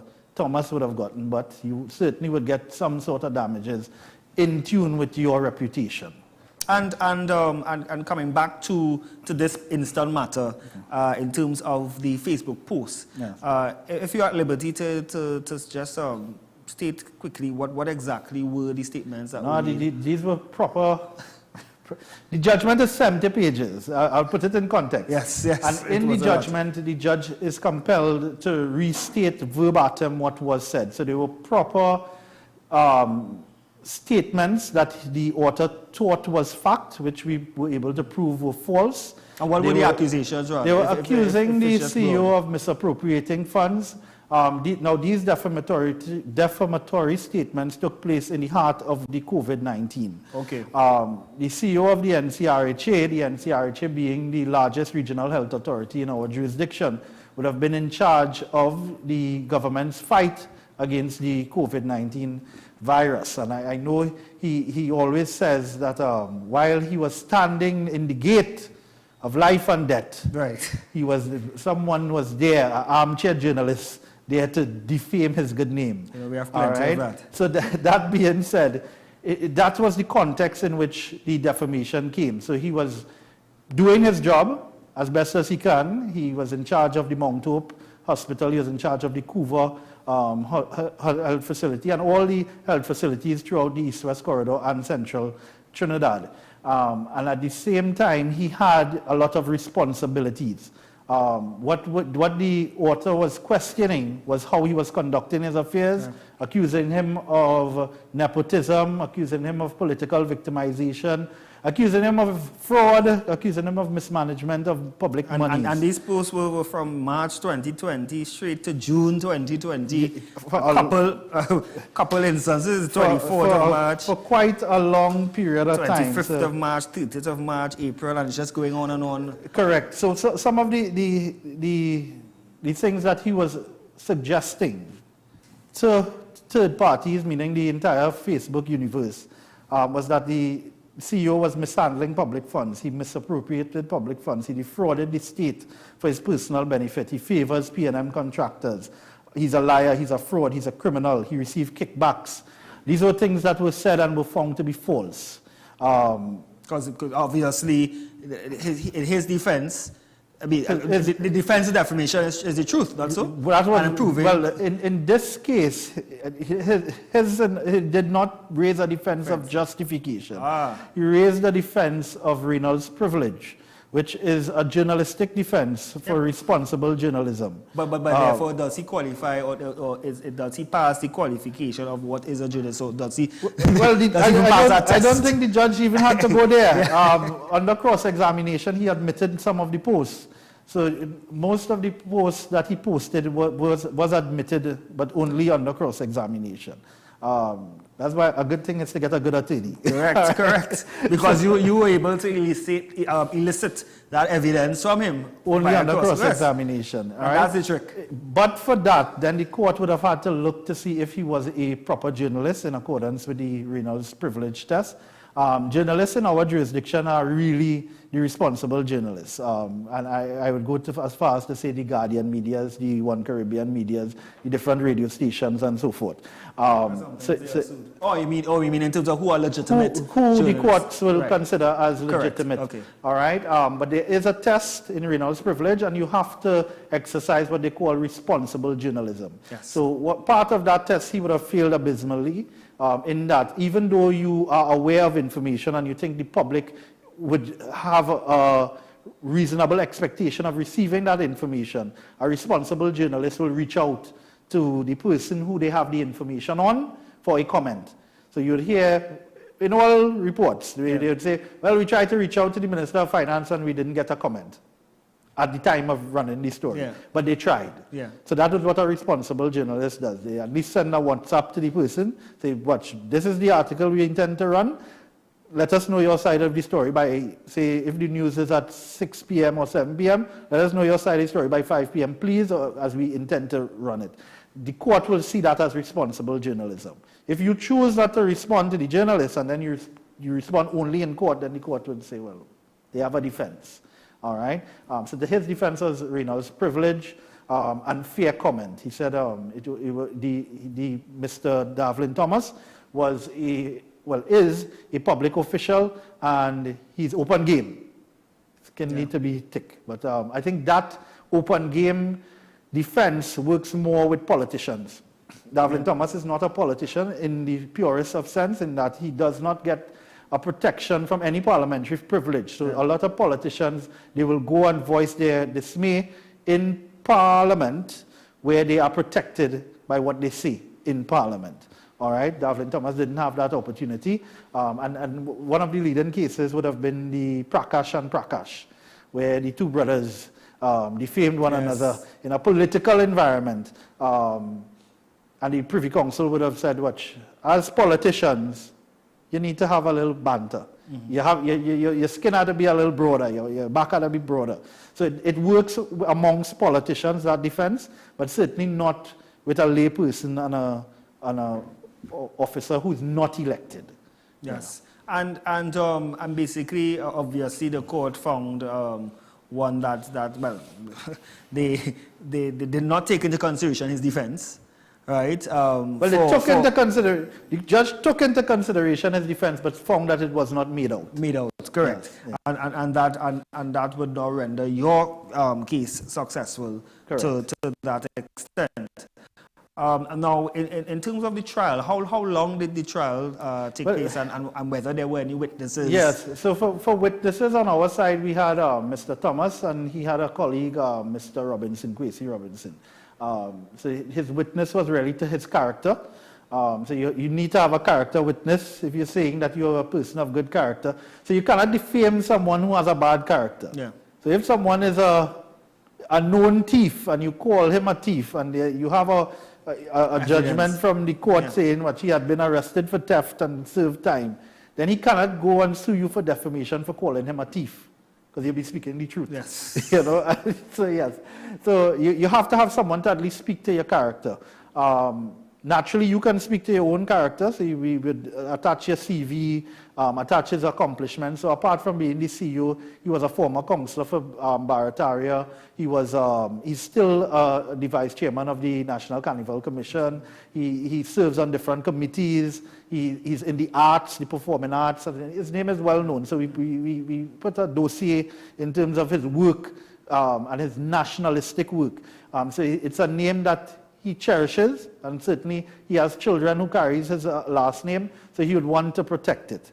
Yeah, so that goes in terms of, but in terms of how the trial went, the trial was 1 day. It was a one-day trial, and the other side they didn't bring any witnesses except themselves. Right. So you brought yourself, and naturally, if you only go by yourself, your evidence will be seen as self-serving because you're going to defend yourself. Normally, you bring witnesses that testify your character to the truth of the issue. Correct. So if you're saying you are a journalist, you should bring your producer, the person who you work for, if you're a journalist, to build your credibility. The other thing was that he was flip-flopping on his defense, meaning initially he apologized via email, and then he withdrew the apology. Oh, that's a question I was going to get at. Okay, I mean, I know one of the reliefs that you would ask or the asks for an apology, and well, whatever damages to be agreed. So he initially apologized. He apologized, right? Yes, and then he said, when he retained counsel, he indicated this was his story, which the court found to be false, a fallacy. He said how someone hijacked his Facebook profile. All right, so this goes out to anyone who wants to defame and say that somebody hijacked your Facebook or somebody hijacked your laptop and they defame. He said the person's name was Johnny Walker. Yeah, that's a famous Facebook name. So Johnny Walker hijacked his his Facebook, and Johnny Walker did most of the posting. So he admitted to some, but not to all. And then he withdrew the apology for the ones that he said Johnny Walker did. But on the balance of probabilities, which is the test in the civil arena, the judge found that there was no such Johnny Walker hijacking his Facebook profile. Because obviously, I mean, that's for such a long time. To prove March to June. So what? Even when from March to June, you didn't report it to Facebook that someone has taken control of your Facebook profile. There was no evidence of that. Yeah. The post came from Ramesh Siwa, and certainly that was the findings of the court. Wow, that is interesting. Poor Johnny Walker. Right? Johnny Walker. I think that's our alcohol. That's precisely. Yes. Yeah, it's a famous name. And let's get in terms. Okay, so the court the court was on the claimant side in terms of their claim. Now let's deal with how the court assessed the damages, because it's quite a large number, almost $1 million. Well, when you look at costs, it probably is $1 million. It probably crossed the million, because the court awarded interest at 2.5%. And then we have seniors costs as well. Yeah. And then on top of that, you have interest, statutory interest at 5%. Was this cost assessed, or no? Is it, well, the court gave liberty to apply if you wanted to be assessed, but the prescribed cost was pretty much. Well, it was over 100,000 in prescribed cost. So right. in these circumstances, I would not insist. So you can insist on your cost being assessed. So there's a difference between assessed cost and prescribed cost. Prescribed cost is generally lower. It allows for access to justice so that persons would know with some level of certainty, based on the value of the case, how much cost they will have to pay to the other side if they lose. Yeah. With assessed costs, you really pay based on time spent by the attorney on the other side, and it normally runs up. It'll probably run up at least, a case like this would probably run at least 4 or 5 times the prescribed cost. So in this instance, we say the overall figure is okay. Right. It's okay. Well, I mean, more than enough, of course. It's okay. It's okay. When I say more than enough, because you're really high, you make the more expenses you have, etc. Yeah. If you have counsel to pay, if you have this and that, the other. But of course, you know, in any event, you can't measure. You can't measure reputation addition. You can't really measure what the amount of work an attorney does compared to the monies that they receive. Yes, the people may say, well, attorneys get a lot of money, but it's a lot of work, it's a lot of late nights, it's a lot of early mornings. Correct. Yeah, especially, I mean, having a family and still having to deal with your job, or having multiple different matters to deal with at the same time. Correct. Because the law is a jealous mistress, as we were told. A very jealous mistress. And of course, a court doesn't want to know, well, I had a trial the day before, so I can't file submissions or whatever the case. No, they would say, well, why didn't you hand up the brief? give it to another attorney. Exactly. So we was on quantum. Yes, quantum. We were on quantum. So how the court came to the figure. So I would read from at paragraph 140 of the judge's decision. This is what Justice Mohammed says. She says that it is settled law that awards of general damages for defamation must be considered in light of prior comparable awards. So what the judge did was not just dip in a hat and pick out a number. She carried out a judicial exercise by comparing like cases to Mr. Thomas's case. So she compared 6 cases. Yeah. I'll name just a few of the 6 cases. So the matter with Anand Ramlogan, as he then was, the Attorney General, versus Jack Austin Warner. In 2015, the court awarded $800,000 in damages. That would have been general damages, aggravated damages, and exemplary damages. The matter of Ricardo Welch and Juliet Davey, the court awarded $700,000 in damages. The matter of Fayek Mohammed and Jack Warner, the court awarded $650,000 in damages.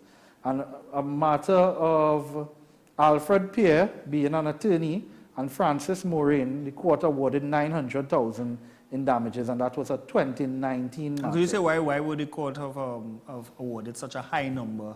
A high amount, sorry. Because they kept increasing year upon year. Okay. So if we started from Anand Ramlogan and Jack Austin Warner, that was a 2015 judgment.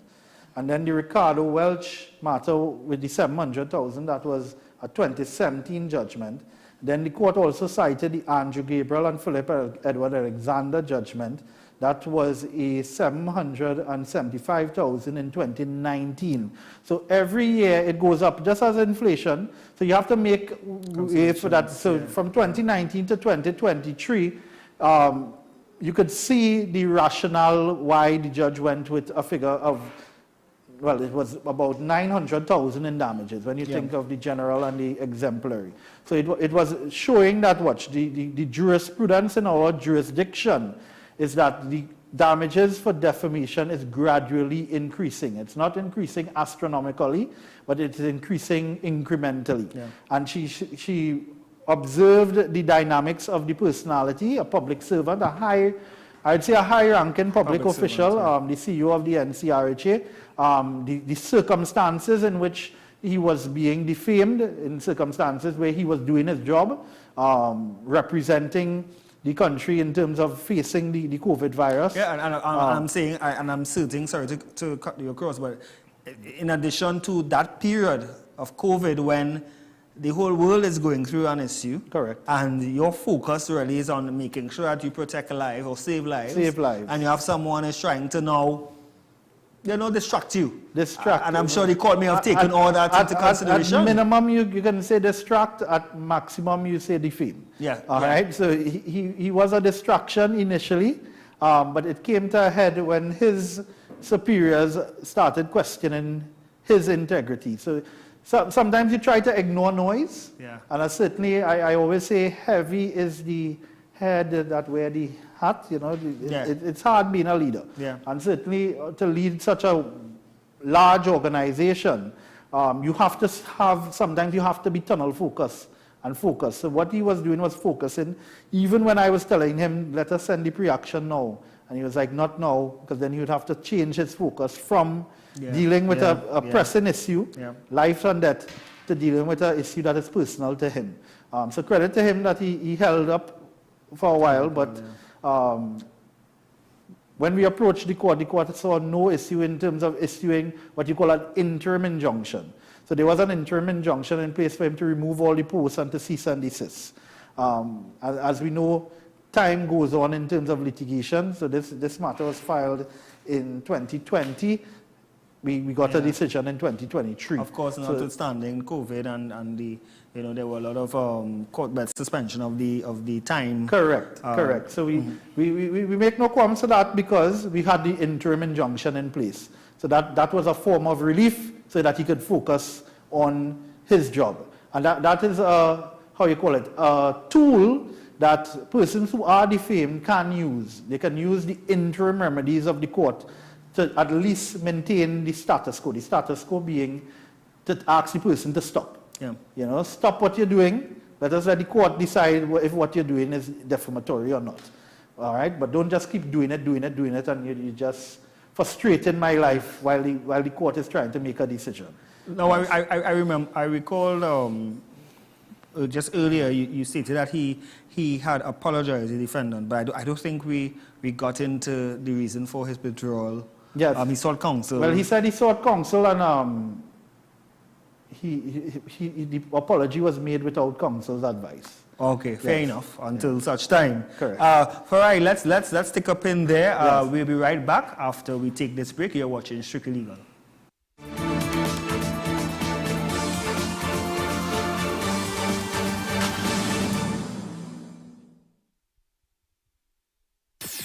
WESN.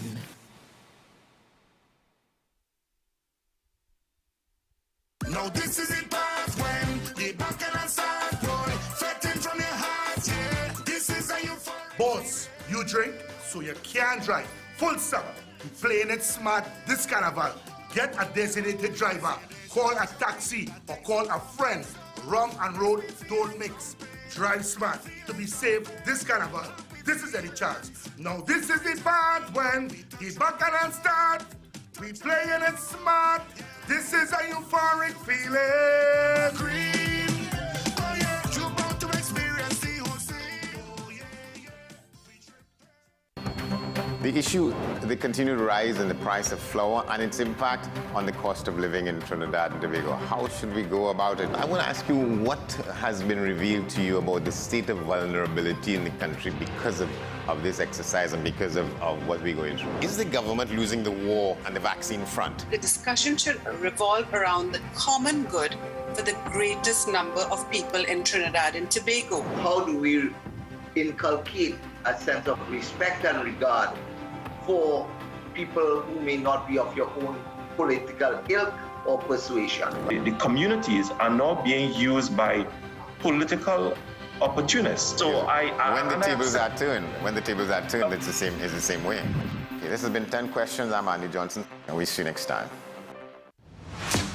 Is it politics? What is it? Is it that nobody cares about sports? The kind of support that sport used to get in the past is no longer here. The thing is, taking a knee doesn't mean that that's the only thing you're doing on it. Right. Taking a knee along with other stuff. Samantha, what are you looking forward to when you return home to Trinidad and Tobago after winning the title? Thank you very much for speaking it into existence. Is there no pressure on Nicholas Ball? It makes me more motivated to work hard and to go out there and rep the white and black. Why are we sending a team to the Winter Olympics? There are a number of Trinbagonians who are in the diaspora and have grown up in winter sport. It's an opportunity that the Trinidad and Tobago Olympic Committee will not close the door on. I also believe in the players that we have. Once you can motivate the players, you can get the best out of them.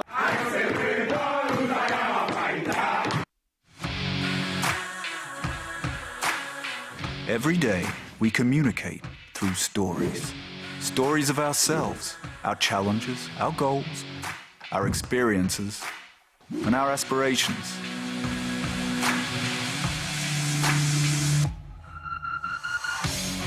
Storytelling is an art that we have mastered. WESN Film Studios comprises a collaborative team of experts with extensive industry experience locally, regionally, and internationally.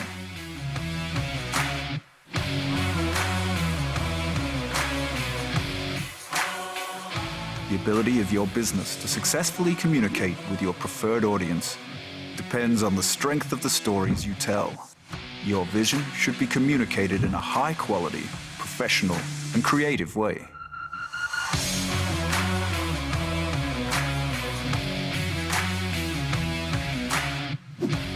From concept to post-production, advertising to film, multi-camera productions, live events, streaming, and virtual conferencing, we are WESN Film Studio.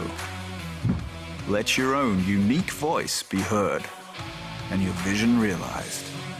Call us today at 628-5835 for your next production.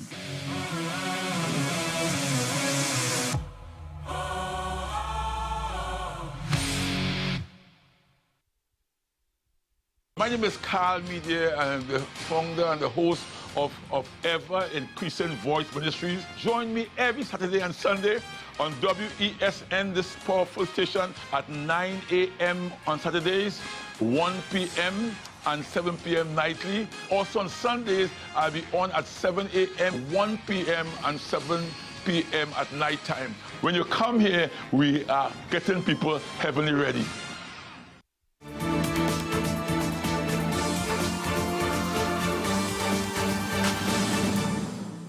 And we are back on Strictly Legal with my guest, Mr. Farai Hove Masaisai, Senior Partner of Hoves & Associates. We are speaking on the defamation and technology, and before the break, we were dealing with the quantum in terms of the award of damages that the court awarded to the defendant, Mr. Thomas.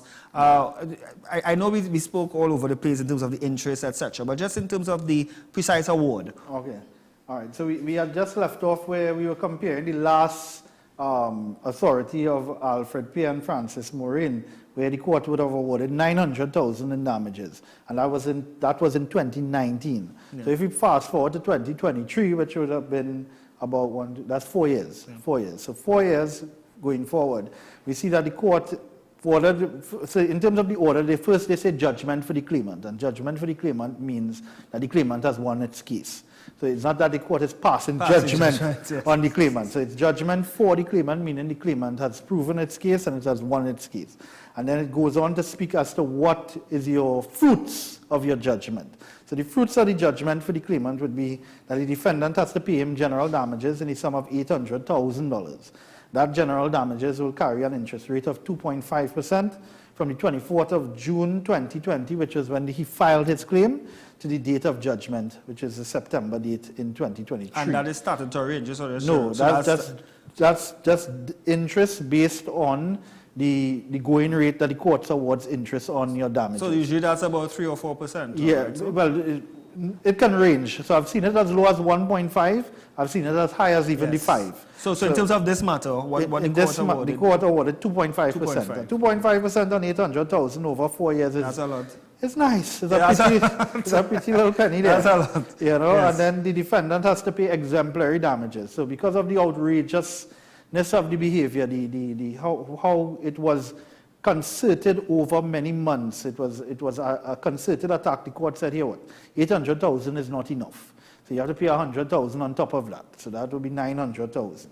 The court then granted injunctions. So the injunctions... So that's 100,000 he got for exemplary damages. Extra, yeah. So that'll be, take it 900,000 and then you have your interest on top of that. So that alone might cross the million, right? Then you have the injunctions, so that the defendant, whether by himself, his servant and or agents, could be the very well Johnny Walker. who he says hijacked his device. They are restrained from publishing or causing to be published or republished any word statements or innuendos. So you can't even refer by innuendo. Anything defamatory of the claimant as complained in the pre-action. And an innuendo could be basically you saying something without saying the person's name. Correct. Right? Yes. Yeah, because then they would already know that. Correct. You could say head of NCRHA. Okay, well, who's the head? Yeah. So, and the restraint is to his Facebook page, and the court quotes his Facebook page.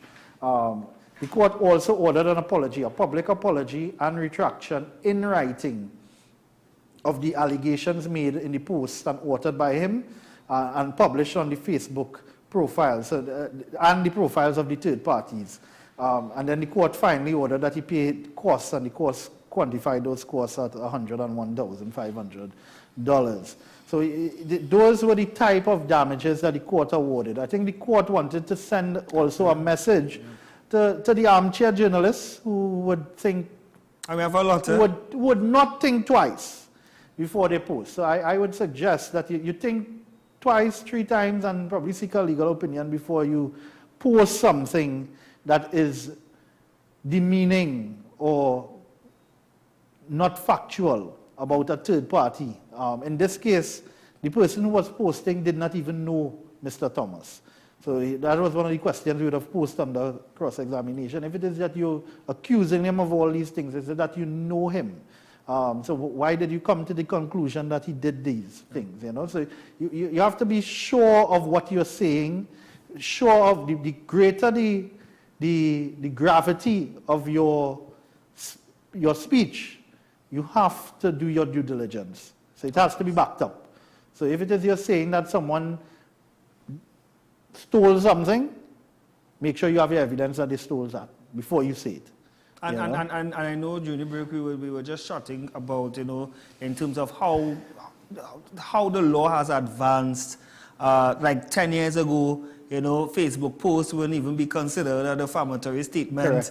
Correct. I think before Facebook there was high five. And then Facebook was really, maybe we were in university during that time. That was a university. You had to have a university email, correct. Right, to join Facebook. And how technology has advanced, whereby now in the jurisprudence they are using that, as case law. And even Twitter. Twitter. So you can get sued for a tweet. So careful how you tweet. Yeah. Any social media platform down to this thing Instagram, that people use now. TikTok that I refuse to join. Yes. No, you can use it. Everything can be used for good and everything can be used for bad. Yes. It depends on what you choose to use it for. So some persons may use social media to boost their profile, boost their business. That is a good thing. But then some persons may use it to tear down someone. Yeah. And certainly that is where the courts come in. You can't just tear down someone's reputation that they may have built for their entire lives, and in some cases their family name, and expect no repercussions. And another thing is that defamatory statements made via WhatsApp too.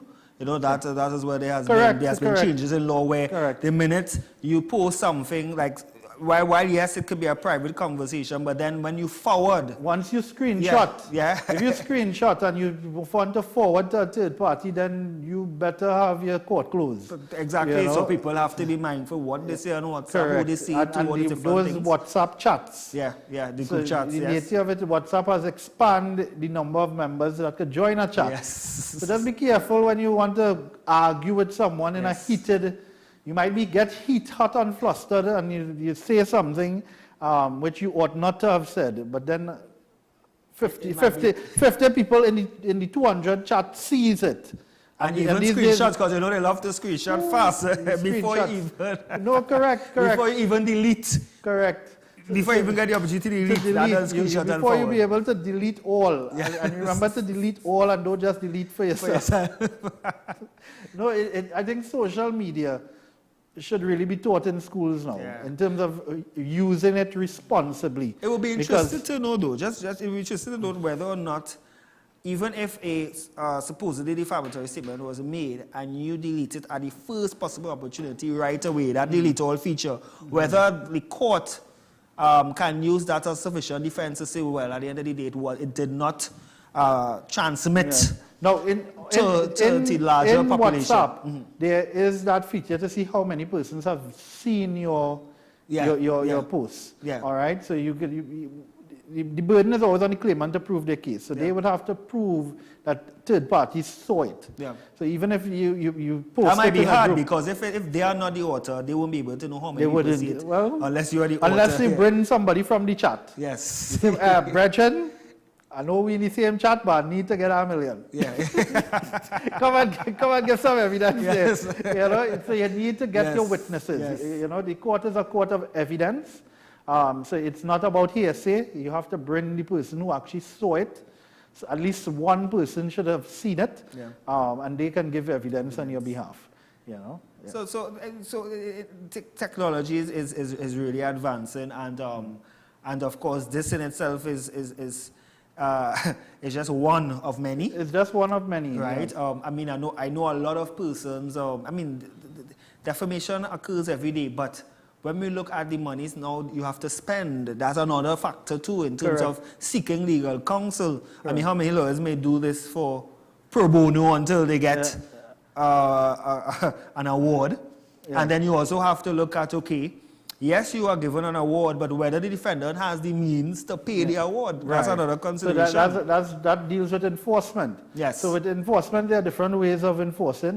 Certainly, I wouldn't want to let the cat out of the bag in terms of what we're going to do, but there are many ways to enforce a judgment, including contempt of court proceedings, where persons can be put into jail for not complying with a court order, seizure of property, garnishee orders, and so forth. So there are different methods to enforce a court order, but a court order is a court order, and we have to respect that. Like for instance, I would advise my clients, particularly when it comes to defamatory statements, yes, send your pre-action, I mean, we can send pre-action protocol letter and all these different things, but sometimes you find that there are people who make defamatory statements, they don't even own a house, they don't even own any assets, you know, so it's whether or not, yes, some people may want to go all the way to clear their name. Correct. So sometimes either clear their name or you want the money. I suppose the higher you are in terms of the reputation chain, you want to vindicate your name. Correct. So it may not be about the money.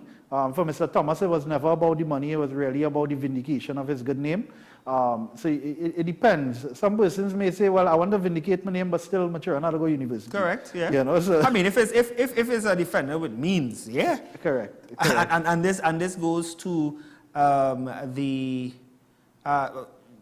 publishing company. I know this is a Facebook matter, but for instance, if defamatory statements were made by an individual on a television program. Correct. So you're allowed, because of the law of vicarious liability, to go against the employer as well. So if it's and usually that's where you get the monies. That's where the monies will come if you have a good case. They are liable individually and separately. So you can choose who to get, but you can't get the same amount from everybody. From everyone. You know, so that's why I suppose most employers now, they would put something in the employment contract to protect them from that vicarious liability if they are hiring a loose cannon.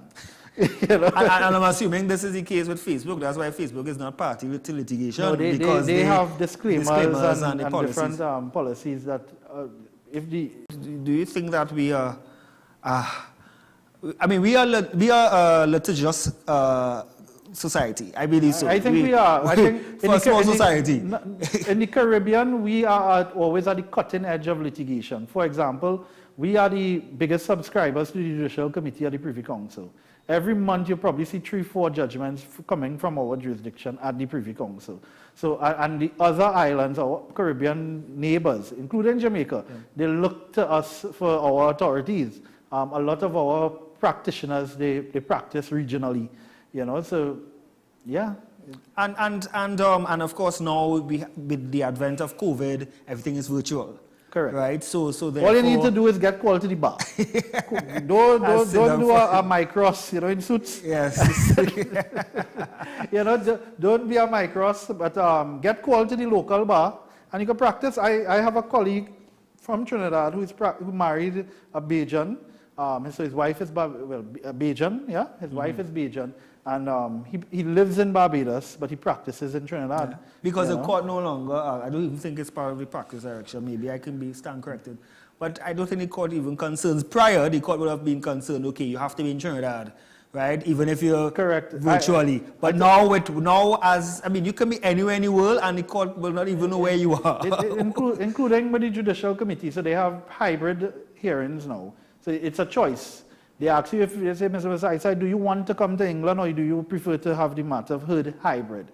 Meaning the law lords will sit in the Privy Council and the attorneys will sit wherever they are in the jurisdiction. I mean, if a client have the means and paying for your trip. No, well, it saves, you see, that was one of the things with COVID. COVID allowed for greater access to justice. So I'll put a plug into the... Particularly Privy Council, eh? Correct.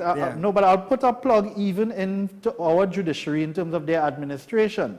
They adopted the virtual system with open arms. They were not abrasive to it.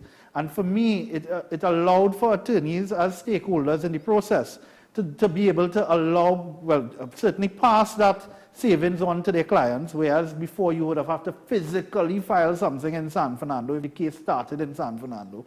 Now you could just scan it, upload it, and email it to your learned friend. You know? So it saves a lot of money. You know, it saves a lot of money. It saves a lot of time. You don't have to rush into court 3:45. You're trying to rush to file something before 4, and you get an attitude. So I put a plug in there. I hold no brief for the Chief Justice, but I put a plug in there for the Chief Justice and his administrative team. And long may the virtual court system live. And trust me, I don't think we could ever go back fully to physical court. I think attorneys might end up just firing the work.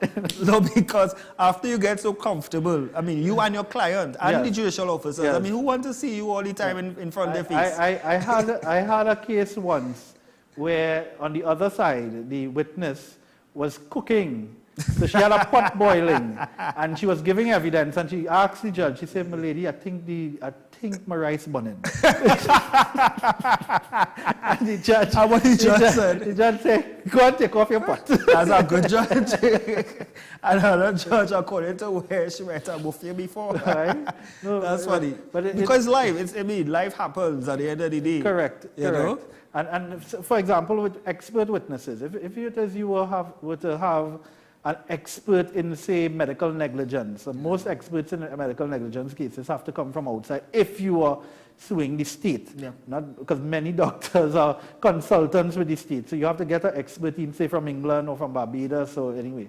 They can sit in their jurisdiction and give that expert opinion. BC, and when I say BC, I mean before COVID.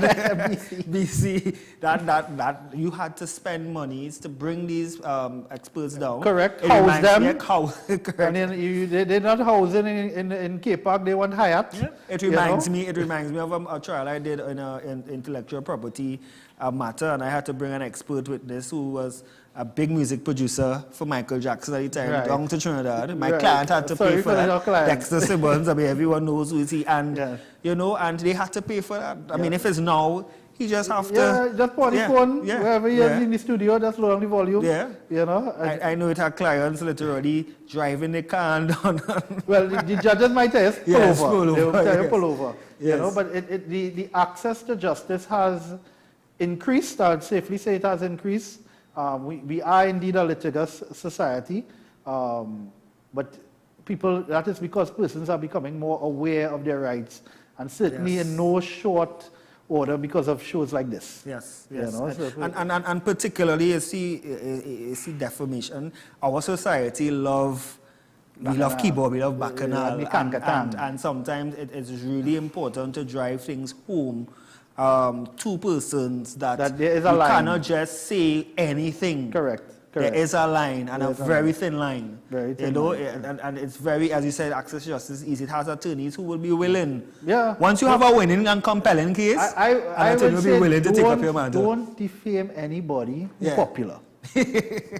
All right? Maybe a little vagrant on the road, you could say, boy, look how stinky he is. Yeah. You're telling the truth. You know, you would say you're telling the truth, but don't defame a man sitting in parliament. Yeah, boy. Don't defame a man who's a CEO. Watch at the office. Don't just hold back now. Yes. Bite your tongue. Bite your tongue. Because according to a client of mine, he said we had the budget. We had the litigation budget. We go sue. Correct.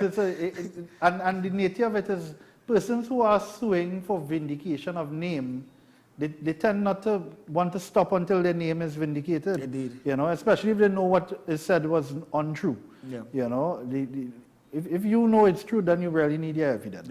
Yeah. That's the thing. So, yes, we are a litigious society, and we are the cutting edge, and it's no fault to us. It's probably up with regards to how our judiciary has developed over the years. Yeah, I must say, and we must commend the judiciary and the Honourable Chief Justice. There's much work to be done, you know, but I think we have advanced. I mean, I see much work to be done. Probate is another thing. Criminal is another thing. Yes, the criminal is another thing. But I must say the civil and family jurisdiction. Civil and family, yes. The court has been really trying and really doing great.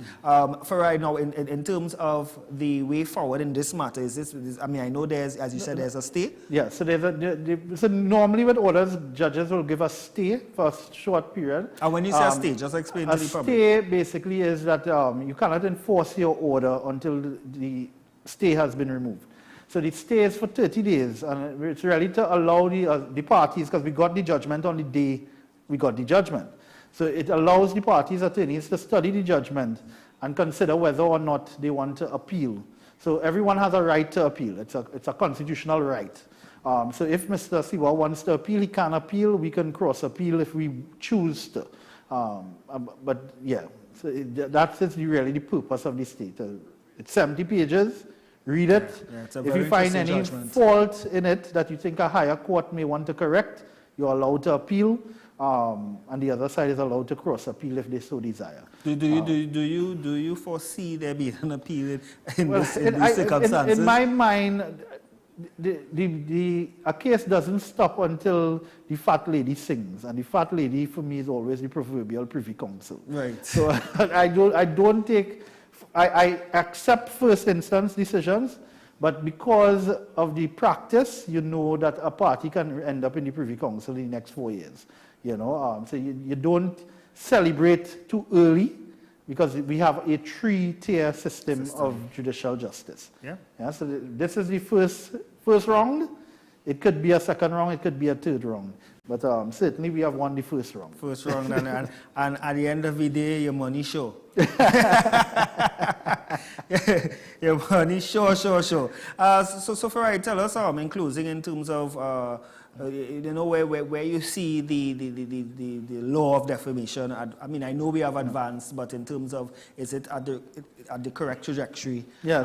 In terms of digitally. Yeah. So in terms of how we police the social media.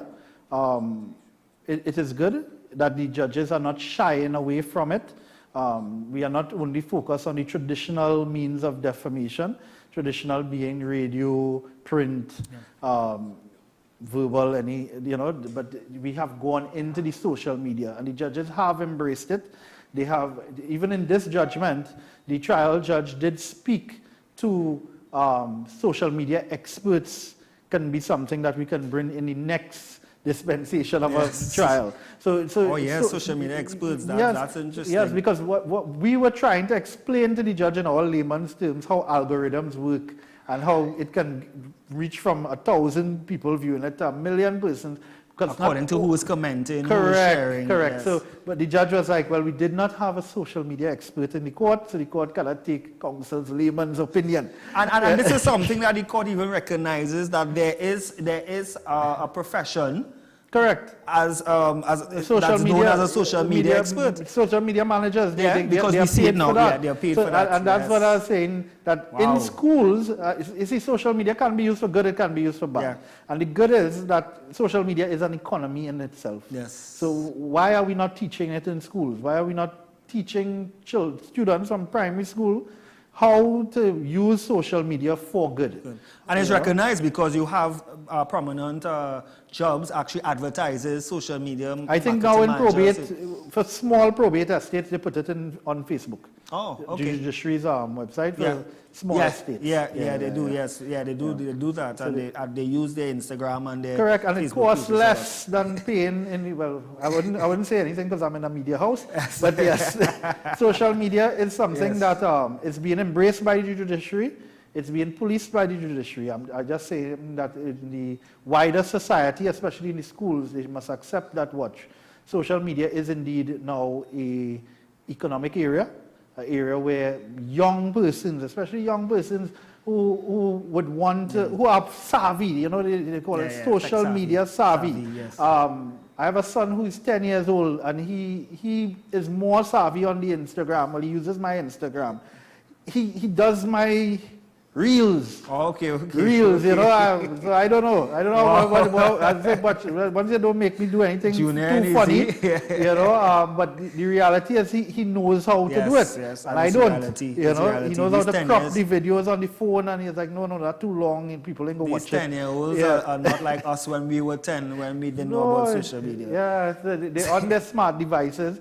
The teachers should teach them to use it for good. Yes, correct. So we are out of time. I mean, this was interesting. Your final words quickly. Yes, well, it's always a pleasure to be here with you, Rondell.